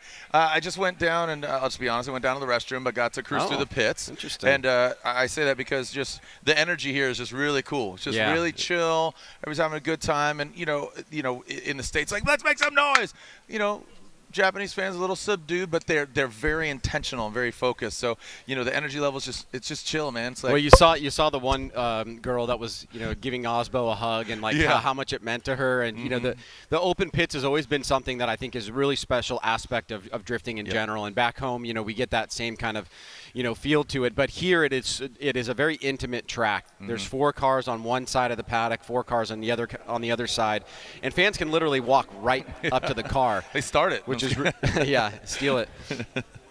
No, and absolutely to your point, all joking aside, the level of respect, and Japan is just one of my favorite countries in the world, and it's the people, it's the fabric, it's the efficiency, just the public transportation, the food, just how kind and how everybody is just in synchronicity. Well, the athletes are really great, ambassadors and examples as well. I mean, Taniguchi's down here talking about, I'm really sad, I'm bummed that I hit Dylan. Yeah. Sorry for hitting Dylan. And yet, that is almost like the face of Japanese motorsports for the past 20 years. And, he's coming out here, not drifting every single day, having a good time with everybody. And then on the other side of it, we see Osbo and Odie and the FD USA drivers making a very, very large effort to throw their cars on the containers, as many tires as they can, come out here, get through a biggest backy, go to a grade 8 competition, and then we find ourselves here in the last portion, something that really hasn't happened before, and that's a team drift. And talking about team drift, Robin Ishida is with the representatives of Formula Drift USA. What kind of strategy are they playing, Robbie? Are they dialed in? Are they doing something crazy? Is there fire involved? What do we got? So we just saw you guys huddled up a little bit. Do you guys have a plan? I mean, what are you guys going to do? Are you guys going to do spin outs, burnouts? I don't know. What is it going to be? We're not going to give it away, but we definitely have a plan. It's going to be something cool, and I think you guys are going to enjoy it. We didn't necessarily have a plan until 5 minutes ago, so it's a good plan for a 5-minute plan. The cool thing is we've all driven together a lot, right? But not in this capacity. Now we're loosening up the cars. We're playing ball. We're a team now. We're not trying to kill each other. So this will be fun. To be honest with you, man, I welded that controller back together, and I burned a wrench over it, but that car still has like 4 inches of toe in on the side. So I feel like it would be the most wise and the most respectful to bow out and just let these guys do their thing. And then maybe at the end, if I could go back out there and spin a couple laps by myself, I don't even fully know if the tire's going to fly off the car or not. So I think it would be wise to let these dudes do their thing, and then if I could go spin a lap at the end, I'd be stoked. So good luck to these boys. All right, so you heard that there's going to be 3 USA drivers. Now you guys were talking about, plans and stuff like that. Are you guys going to do really something that we've never seen before, or is it going to be like multiple, crazy moves out there? I'm not sure how it's going to look from the outside, but I could tell you it's quite technical from the driver's standpoint. So I hope, the guys that drift and understand, see the technicality of it. Not sure how it's going to look until we see footage of drone shots of it. So yeah, just enjoy the show. All right, so it looks like Team USA is going to be 3 cars, and it looks good on paper. Now let's see if it's going to be good on the track. Now, I don't know if that is an advantage or a disadvantage, right? Yeah. I mean, Dylan, maybe he can be a co-pilot and tell him where to go. And, he should be a clipping point. He should be a human clipping point. Yeah, I think Dylan is now Dylan the human clipping point Hughes. 3 drivers, less to deal with, but maybe a slightly bit of a disadvantage because they can't do as much as the 4-car Japanese team. And here's the reality. Habino, representing Japan, got the win in the backy. Freddie, who represents FD USA, so it comes down to this. Who's going to have the best team competition. And, again, synchronicity, creativity, kind of that X factor. I feel like we're judging, drifting back at home with given the criteria, right? Yeah. The X factor. And, let's talk about what's going to happen here. We're going to have Team USA go out first. They will get a scored run similar to qualifying. 3 judges, 100 points each, average those. That'll be their first run score. Then the Japanese guys will go. Same process, same scoring. After we get done with those first 2 laps, and they have no time restrictions. Their limits are burning out a set of rears, right? Yeah. And they can do anything except for go to one prohibited part of the course, which is in the back right-hand corner. Other than that, doesn't matter. We said it in the rules. There are no rules, no limits. Have a good time, entertain us. Send it. And then at the succession of those 2 runs, the best run will count. All right. Well, and again, then we pop some biru, have some fun, and That's it. again, celebrate So thank you so much for joining us out here. Just it's such a cool, chill vibe. We're talking, off site here and off camera, just saying, man, we could do this every year. What do you think? I mean, we come back every year, maybe Suzuka, maybe Okayama or somewhere else. But again, love the culture, love the people, love the sport. Drifting overall, like I said, has grown, and Formula Drift USA celebrating 20 years concurrently of RSR. There are options when it comes to products, so just keep that in mind. RSR has made an investment into the sport. So, and it sounds like Robbie is down there and he found Arito.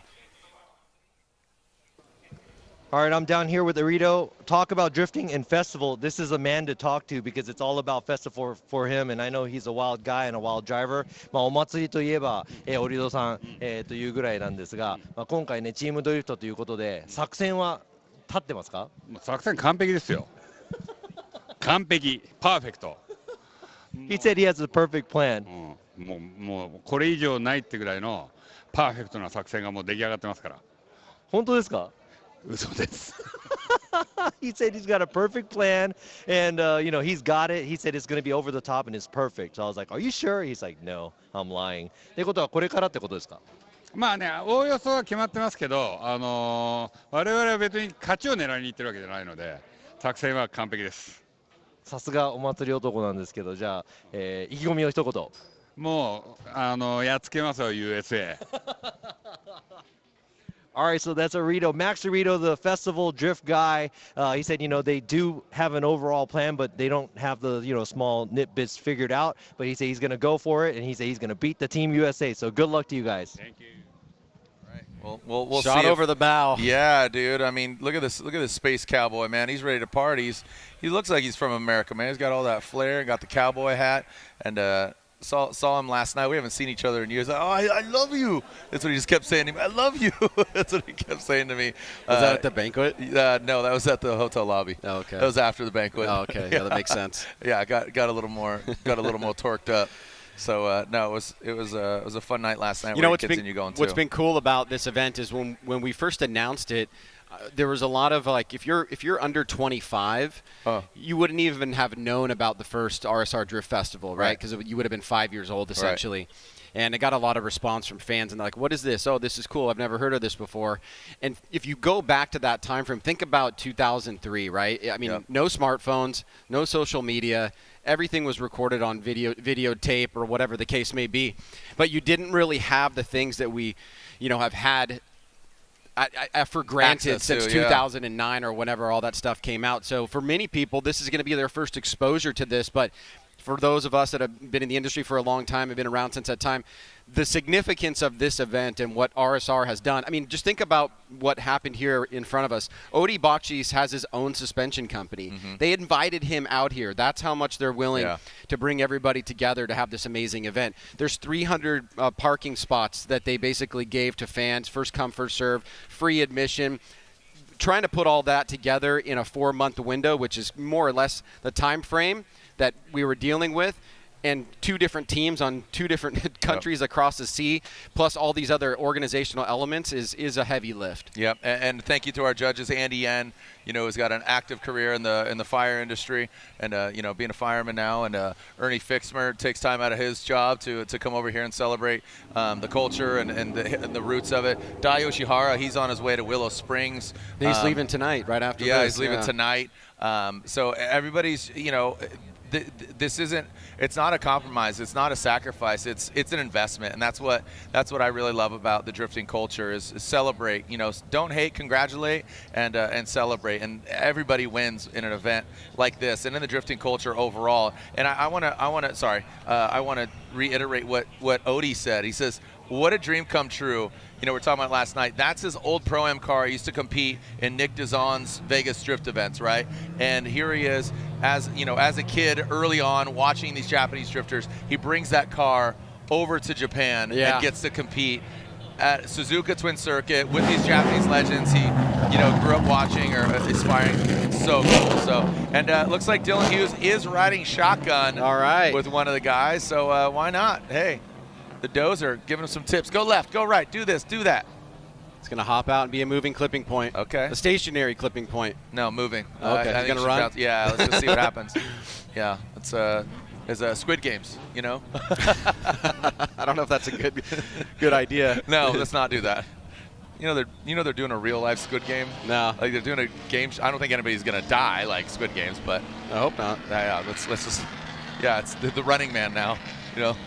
So I'm curious to know if they're gonna start on the start line, or if they've got another. No rules, Ryan. Why trying to hold them down, man? There's no rules, bro. Well, that's why I said I'm curious.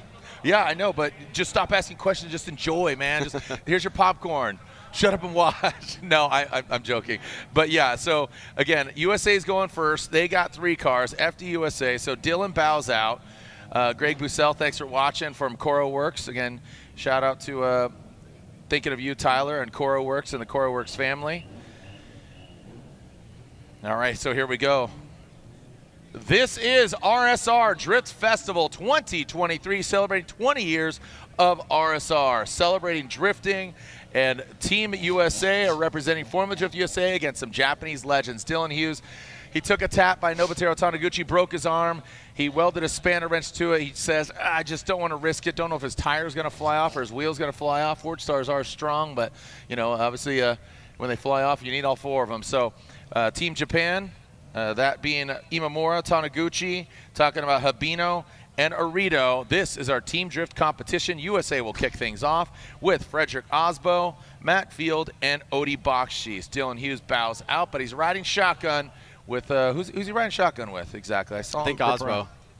Yeah, unfortunately the Royal Purple wagon took that hit and that back left corner, just the toe. I think you can even see it looks like it's tucked in a little too forward. So said, you know what? Let's not risk it. Let's, you know, don't want to hurt anybody, and obviously with it being team competition. All right, so here we go. Looks like we got Matt Field. All right, so they're warming. Yeah, they're going to warm up some tires. RSR burn-up box, and like you said, Ryan, you said, are they going to start at the finish? Are they going to start at the start line? Again, no rules. Basically, you know, no time limits. Have some fun, put on a good show, and I liked what Odi said. On paper, and you know, if you are a drifter, this could look technically sound and really interesting. So we'll see. I'm intrigued. You have my attention. Me too.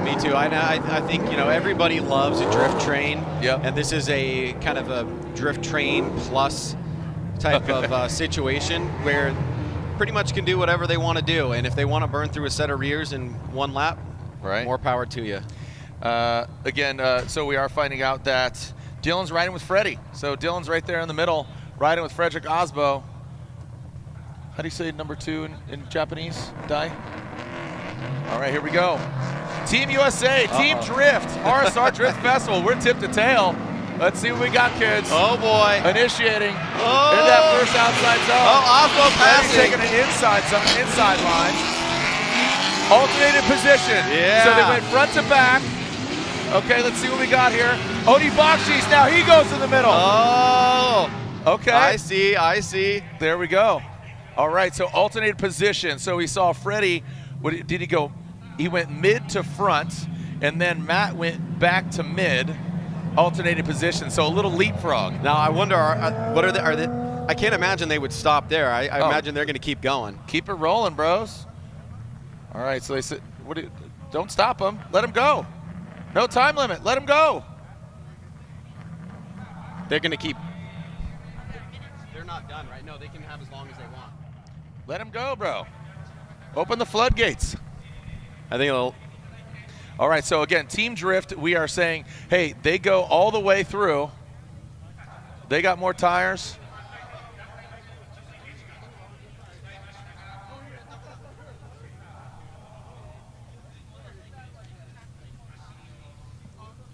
Have them go turn around. Go the other way. Go reverse. All right, so a little bit of miscommunication here. Just I can't imagine that's it. No, they got more.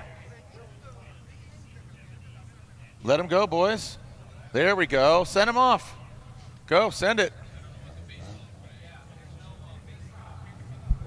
So if I was a judge, I would correct for this downtime. That's what I would do. I'd say, not your fault. No. Somebody jumped out. I don't even know what you're talking about. I think they're just going to keep going. Yeah, the official just stopped him. Yeah, just let them go. Let them go at it until they're done. All right. So I see what the methodology there was the first one. That was going to be some, some passes from different positions. Okay, kind of like that. Now let's see what they come with. If they do something a little bit different. They went middle front. Do they go rear front? Well, they might just tidy it up, maybe even a little more, because they don't have comms with each other. Yeah. Yo, great synchronicity. Really good trio. So not tandem, but it's a trio here. Turn it around, boys. Go counter course. So that's 2 laps, right? So what do you think they've got for tires right now? Yeah, they could be running low. Osbo, I know, is that Odie in the back? Odie slowing down. So again, just a nice tight technical. You saw good proximity. You saw, execution, filling that outside zone right here in front of the judges. So we saw alternating positions. We saw good synchronicity. Now, if they maybe have a little bit more tire, no, it looks like they are going course off. So they got those 2 runs. Looks like they're probably out of tire. All right, well, let's see what the judges think about that as they score it. So they did 2 laps. They've got the traditional train on the second lap. The first one was a passing lap. I like it. Yeah, I like it. I'm gonna guess a score here. All right, so there you go. Freddie sticking his hand out the door, saying what's up to the fans. So here it is. We really have no basis for how to score it. Okay, so that's middle to front, right? Yep. And then I think Odie goes rear to front. Yep. Rear to middle. So we got 2 passes. Rear to middle. Oh, did he go rear to middle? Yeah, he did. Okay. Then dropped in a formation. Maybe they were going to try to do something again over there. I'm not sure. And then here, I believe, was the second run. And this is just traditional good synchronicity. Train. Yeah. Oh, no, second angle. Look at the drone pilot just absolutely killing it today. Boom, right on it. I think it was Justin Smash. Oh yeah. Yep. Look at Odie just jump forward, gets there. Matt lets him by. He's like, "Don't hit me. It ain't my car." And here's the second pass. So good old classic trio train. Come and ride the train. And ride it. Yo, that was good. Solid. Transfer back. Looks like Odie shuts it down. Looks like he might be losing some tire. Here's second angle here from the POV. So, whatever the judges scored this, it's going to be kind of the basis for comparison, right? If it's, 75, 85, whatever the score ends up being, that will be the basis of comparison for the Japanese guys, kind of like the foundation. Yep. All right, so, again, third look. This is the second pass. Oh, I like that. That's a great angle.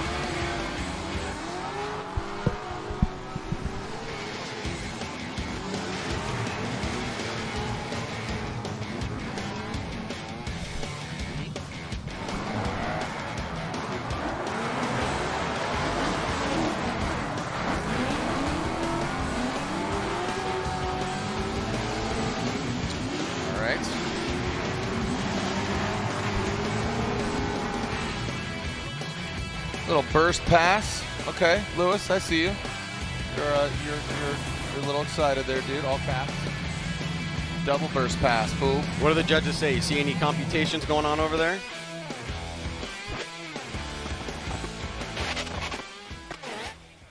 Little burst pass there. All right, so scores are coming in. Again, out of 100. When's he gonna go? You can hear him talking about 90.3. And they got the lead. Team USA's got the lead. Yeah. USA Ichiban, baby. So Jared, Mr. Iwata came and whispered in my ear. He said the Japanese team did their burnouts, and then they said, you know what? We need to talk about it a little bit more. We're doing more prep work. So I think they saw what the Americans did, and now they're saying we're going to come back with something strong. Robbie, from what I understand, I'm getting texts from people saying it's called the burst pass or the double burst pass. Do you know anything about that? Yeah, in all caps. I don't know why he's mad at me, but have you ever heard of that being called a burst pass, Robbie?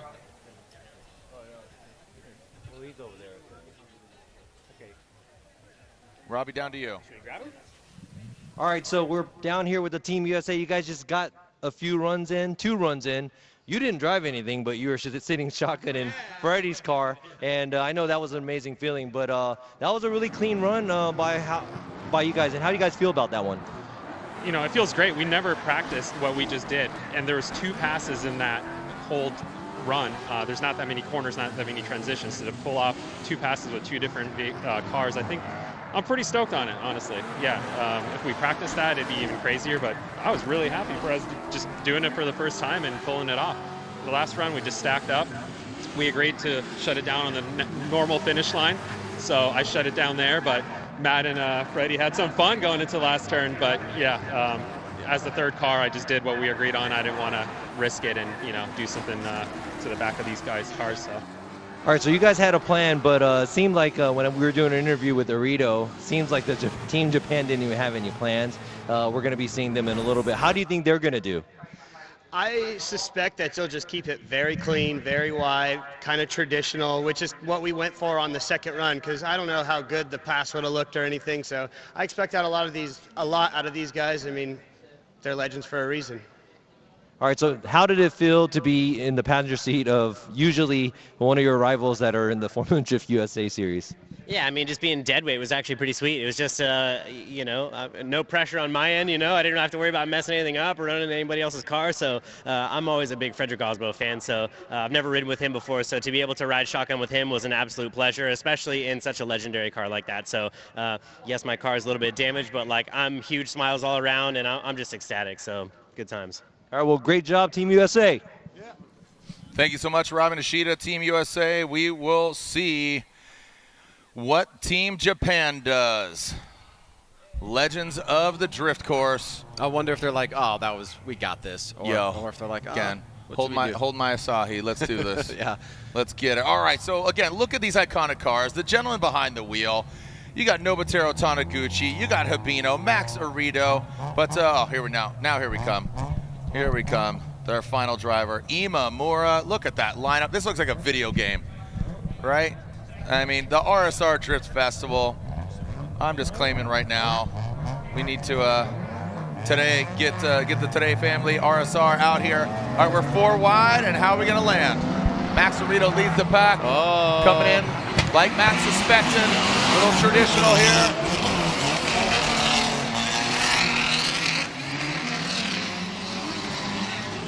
Solid, a little separation there. Split off in pairs. Split off in pairs. What do we got? All right, they shut it down around that hairpin. Whoa! Oh, good idea. Yeah. Okay, we're going bucking counter course. Who just went off-roading? Was that? I can't see. Is that? Oh, it was Max. Max went off-road. He's got the flare. He's got the mullet. He's got the gold mullet. All right, we're going counter course, kids. Oh, Team USA. Here we go. They're putting it to you. Uh-oh. Okay, what do we got? Look at that. Nobuteru Taniguchi, Imamura, Hibino, and Max Arito. Again, okay. Oh, now they're not done. Running it back again. Team USA, There's you got some work to do. There's plenty more where that came from. Oh, I sense some circle burners. Oh. Yep, I knew it.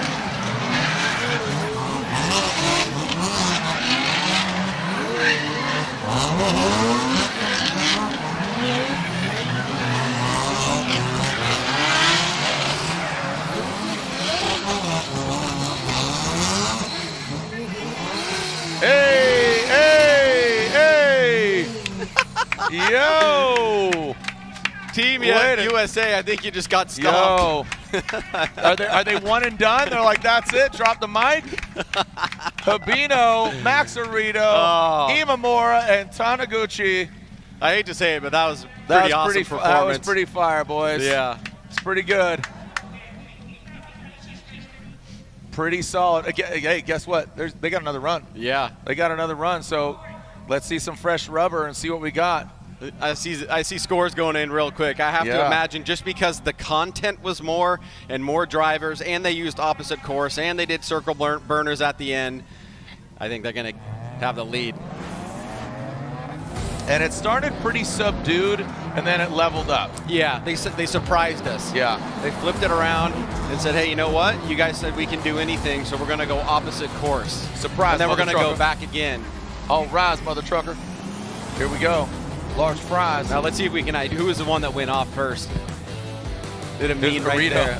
Arito just goes off course. He says, all right, a little hold on. off-roading for a second. I'm going to flip it around.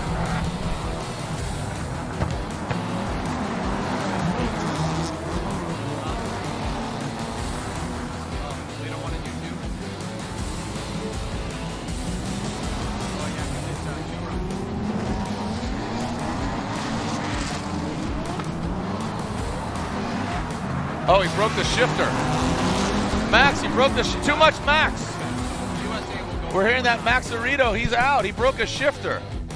I'm hearing from Mr. Iwata that Japan said, hey, this is probably going to be our one and done. So USA is going to have to come correct right here. Okay. I don't know. I see Taniguchi talking to him right now. This is what happens when you don't pay attention to the driver's meeting.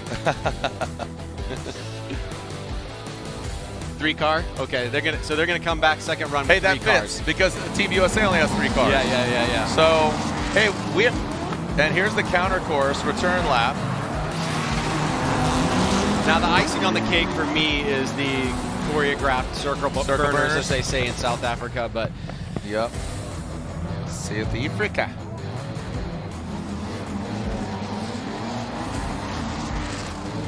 It says we can do 4 cars.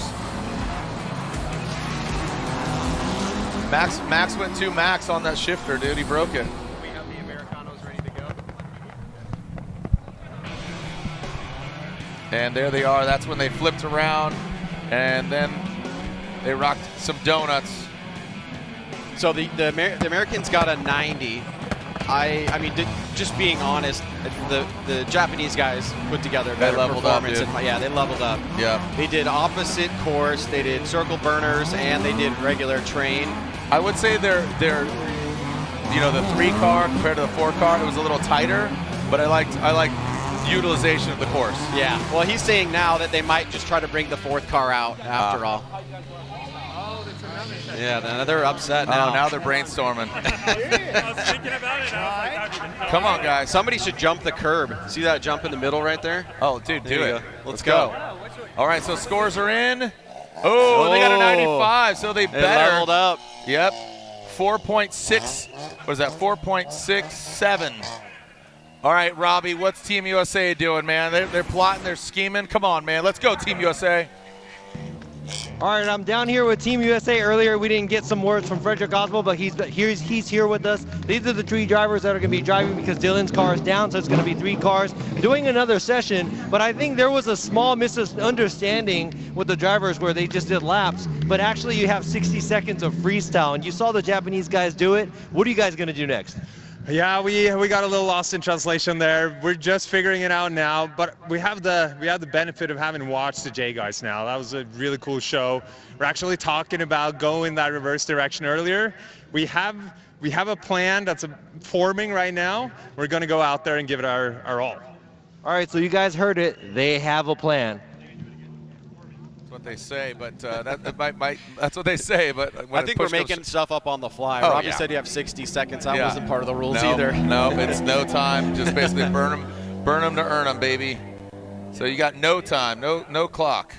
Just keep running till you're done with tires. But I think this is very emblematic of the kind of the feeling of the event this weekend or this week. Gosh, just fun, smiles, have a good time. Make some great content. Yep. Make some memories. Absolutely. Yeah, I mean, even from down to, we talked about it, but bears repeating, Imamura, his technicians that worked on the car, many moons ago. So don't go anywhere. Will Team USA respond with that American flair? Again, a Lithuanian and Norwegian and a couple Americans, but they're representing Formula Drift USA. Suzuka Twin Circuit playing host to RSR Drift Festival 20th anniversary. Don't go anywhere. When we come back, what is USA going to do? We just got 2.5 minutes. Don't go anywhere. We'll be right back.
dance, right? All right, again, we absolutely scored with weather here this weekend. And, you know, again, I was packing for this trip. I was like, oh, it's going to be cold. It's going to be this. It's been perfect. Like, if you're out in the sun, it's warm.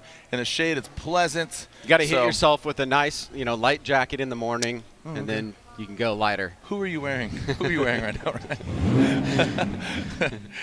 Yeah, a beautiful part of Japan, the prefecture here. I don't know exactly what prefecture we're in. Do you know? Where are we at? May? Okay, we're in May. All right, is that a karting track back there too? Oh wow, I can see that. All right, and there is Matt Field driving the JDM whip.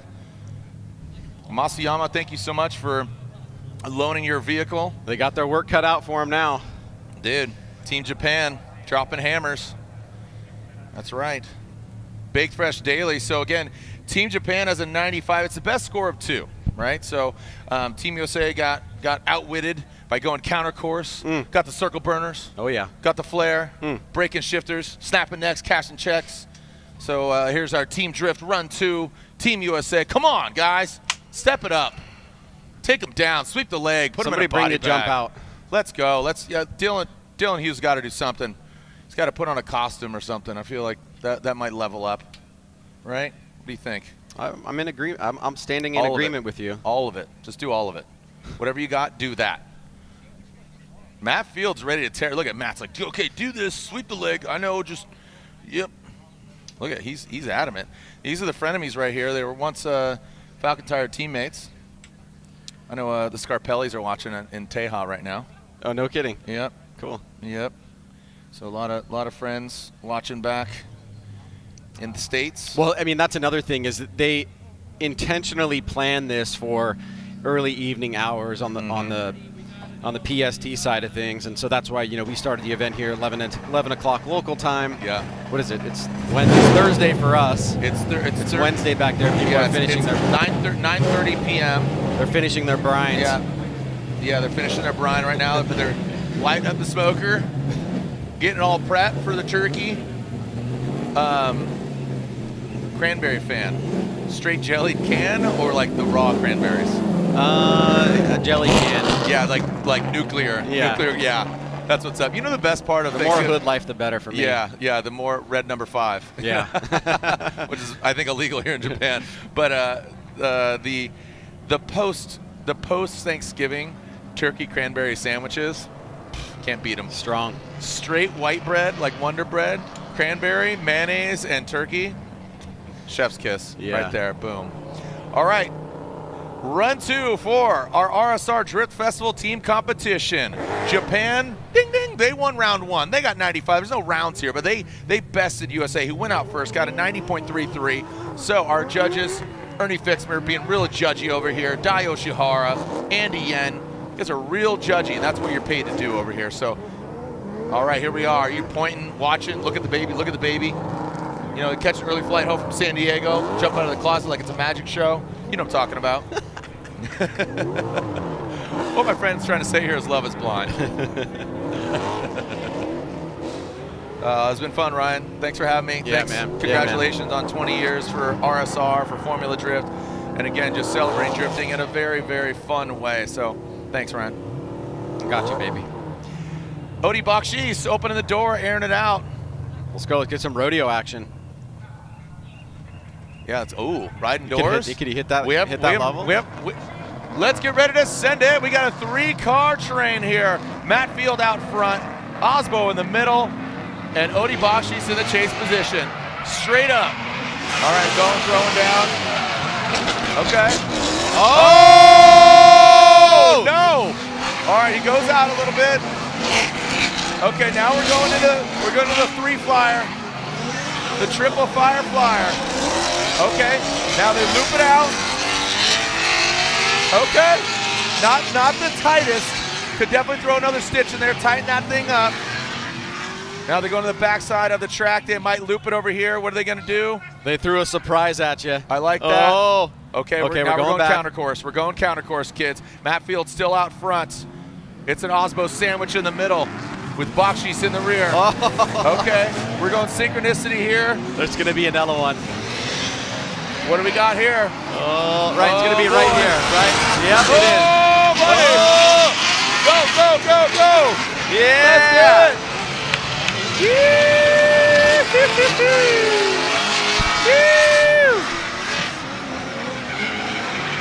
Team USA!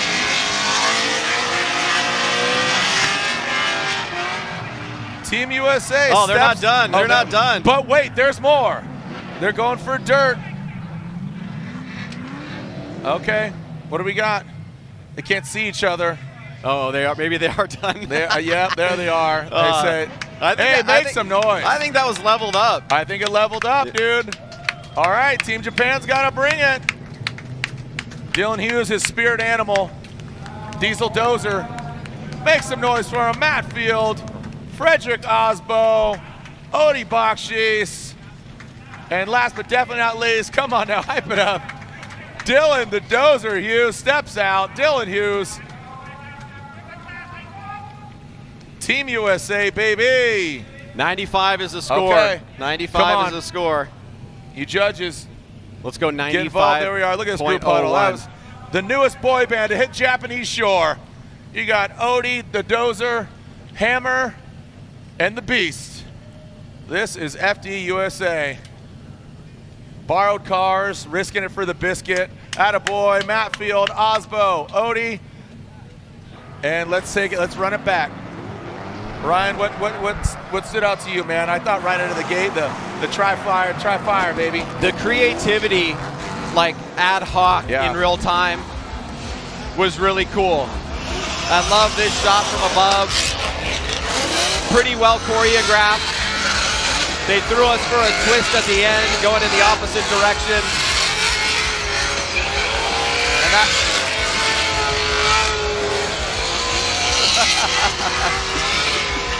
It's honestly hard to talk over that because I'm getting blasted right here. That was the encore. Yeah. That was the like, no, one more song. Play the one. Oh, they're gonna play it. They're gonna play my song. Here it comes. Yeah, off camera because we were in the replay here. The guys just basically completely roasted us. I thought Snoop Dogg quit smoke.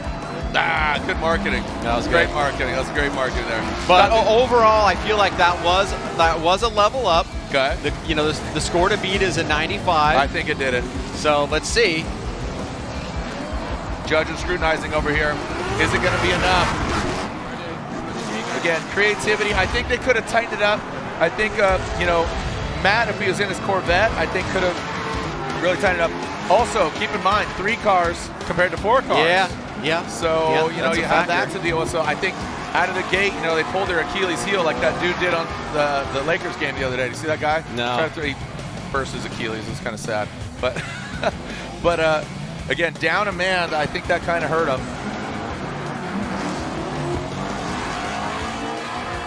All right, let's get through. We got the Japanese team already getting close to the line. Let's finish the replay. Let's not reveal the score yet. No? No, I say we see Japan's second run and then we reveal the score. Can we do that? We can do whatever we want, bro. We do what we want. Can we technically do that? We're holding back on the score. Everybody's in agreement. You're not going to know yet. Wait, Alex, can we do that? Yeah, 100%. Okay.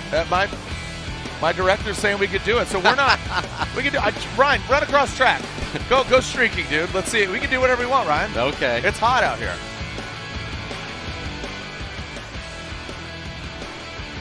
Nice little EP move right there by Jared. Here we go. So again, we are 4 wide. Team Japan run 2 in our RSR Drift Festival team competition. They were 4 wide. They went 4 deep. They brought in the double circle burners, all of them. They went counter course. Again, they currently sit on a 95. Team USA is at a deficit, 90.3, and will reveal their. Oh, we got burnouts off the line. We got a drag race. Who's gonna win the 1320? Okay, weird flex. Max Cerrito goes for it. Oh, we lost the car. Oh, Imamura pulls off. So now down to 3 cars. Oh no, Habino straightens out. Imamura pulls off. This might be part of the show. Is you that never know. Yeah, it could be a diversion. It's a diversion. Don't look over here. Look at the baby. Look at the baby. Judging, watching. Okay, Imamura is broken, so it's not part of the show. Imamura and the FD is out. So equal playing field now. All right, so they gave us a little taste, little train action there. There's a little morsel. You go to Costco, get a little sample. Team USA sweating in their race boots. They seem confident. Okay. All right. Momo suited and booted there, Dylan and Matt Field. Here we go. We're going counter course, kids. Max Arito with the flare off the wing. Ooh, Habino initiates, straightens out. Now coming back around. What do we got? Habino doesn't look 100%. Looks like he's got a little tickle in his throat. Okay, here we go. Second run. They're putting it together. Okay, coming back. Arito, Habino. Pop, lock, and drop it. There goes Max. Here's Habino and Nobuteru Taniguchi.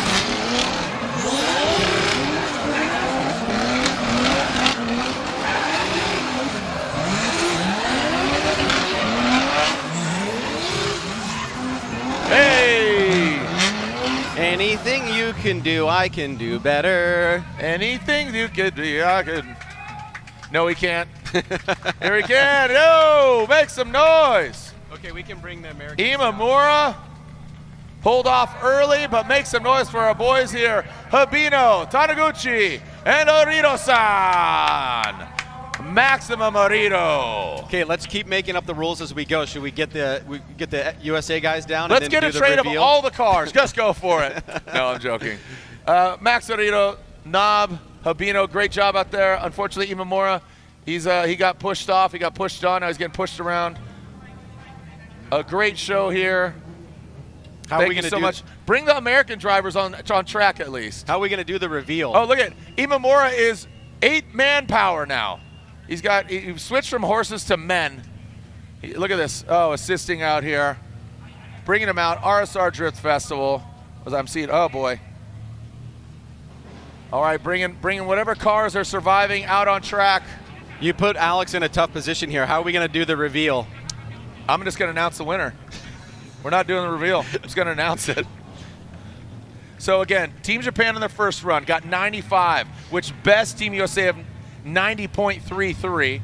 The second run, we have the score for Team USA, but now we're waiting for the score for Team Japan. All right, don't get this wrong, Jared. I have gotten it wrong twice. Once at FD Japan, and then once at Singapore. Singapore, yeah. Legendary. I think Daigo flipped you off. No, that was at Japan. Yeah, that was in Okayama. That was at Okayama when Daigo Saito flipped me off. So, our team competition, Team USA versus Japan.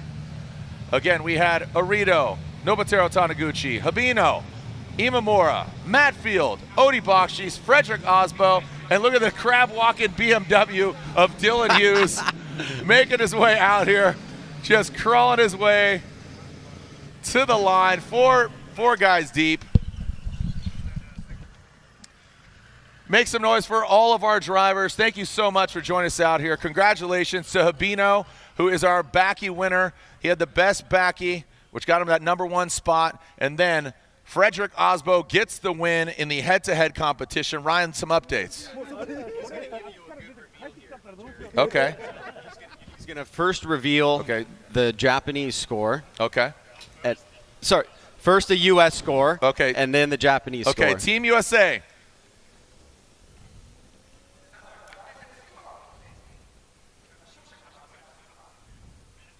All right, so again, Team USA needed a better score than a 95 on their second run. Again, Team USA needed a better score than a 95, which would best Team Japan's run 1.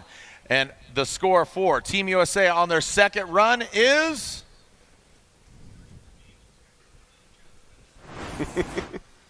$94.33, 94.33, so that does not better Team Japan. Team Japan wins the Team Drift competition. Team Japan, Ichiban. 95 to 94.33.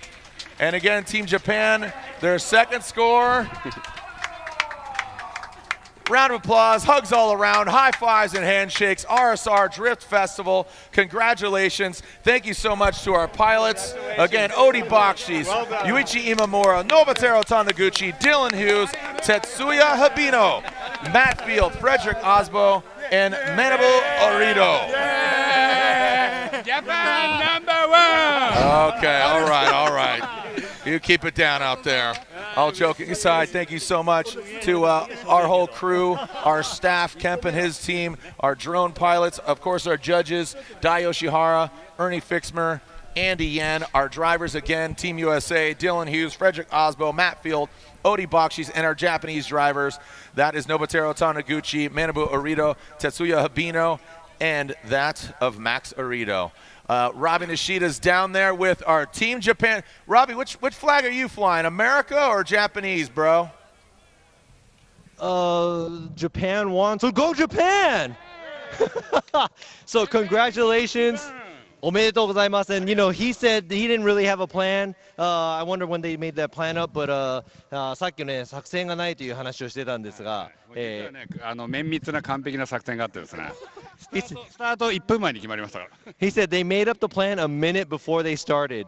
ということで、USA の、4人と、ジャパンのレジェンドのドライバー4人と、戦ったんですが、一緒に、ね、今回こうやって RSR のイベントで走れて、どういう気分ですか？いや、本当に楽しかったですね。わざわざこう鈴鹿までね USA チーム来てくれて、何よりもやっぱり RSR がこういう場所をね作ってくれて、お客さんのため、そしてファンのために非常に最高な一日でした。ありがとうございました。Said it was a great day today because he is, honored and happy to be able to come here to Suzuka, and would like to thank RSR so much for this because, bringing on the USA team over here to Suzuka and drive with them, it's an honor for him, and he's really happy, and he had a really great time today. 谷口選手はどうでしょう？そうですね、今のね、補足して、今日ね、見に来てくれたお客さんとか、そしてライブで見てくださってるお客さんとかね、が楽しんでもらえてたらいいなとちょっと思いますけども、おじさんたち、今日キャッキャキャッキャ走りましたけど、本当下手くそでね。でもね、なんでしょうね、競技ではない、なんかちょっと楽しい一日が過ごせましたね。はい。Taniguchi also wants to add on to what Orido said. He said, he's just happy to see that, the audience that made it out here, and also everybody in front of the live stream. If you guys had a great time, that's all that matters for them. And he said, we are older folks, but we all act like children today, and we drove. But he's like, man, we suck. So I'm pretty sure these guys are going to go back and practice a little bit more. But 本当にね、皆さんおめでとうございます。そして、いつもね、ジャッジとして、FD ジャパンでも活躍している、今村洋一選手、今回ですね、今回一緒にみんなと走れて、どんな感じだったでしょうか？谷口君、森戸さんが言った通り、まずね RSR さん、この場を作っていただいて本当にありがとうございました。結果からすると、このおじさん4人でアメリカに勝てたということが唯一のお土産の嬉しいことなので、最高なので、この4人で勝った功績をね、今後語っていきたいと思います。はい。So he said, first of all, he would like to thank RSR, of course, but also he's just really, really happy that these older folks, 4 older folks, were able to beat Team America. So he said he's going to talk about this all the time, and this is going to go down in history. さあ、最後にね、チームジャパンの、今回調子も良かったんですが、なんかちょっと車も調子なんか落ちてきたような感じがしたんですが、最後の方、今回いかがだったでしょうか？はい、今回ね、このかっこいい走りができる車を RSR さんから乗せていただきですね、本当にありがとうございます。で、皆さんの前でいい走りができたことは本当にとても嬉しいです。で、今回この会場に来てくださったお客さん、本当にありがとうございます。Said thank you for everybody making it out here to this event, and also thank you very much for RSR giving him the opportunity to drive this beautiful car, and he enjoyed the whole day today in the show, so he'd just like to thank everybody and congratulate everybody. ということでね、チーム、ジャパン、Team Japan, congratulations! おめでとうございます。今日は RSR 1番ということで。Thank you so much. Thank you so much. Now, don't interview those guys. They're the losers here in this team competition. But again, congratulations to everybody. RSR Ichiban. Let's get a nice group photo there of all the drivers, all 8 of you guys there.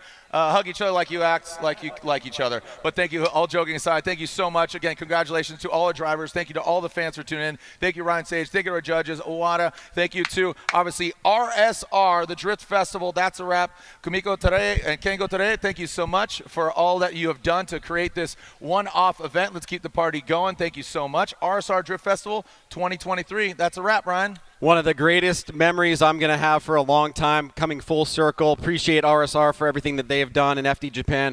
Of course, all the drivers that were involved. This is definitely going to be a lifelong memory. RSR Drift Festival 2023. Congratulations. Happy anniversary. 20 years of RSR. We'll see you online and we'll see you another time. Send it! RSR Ichiban.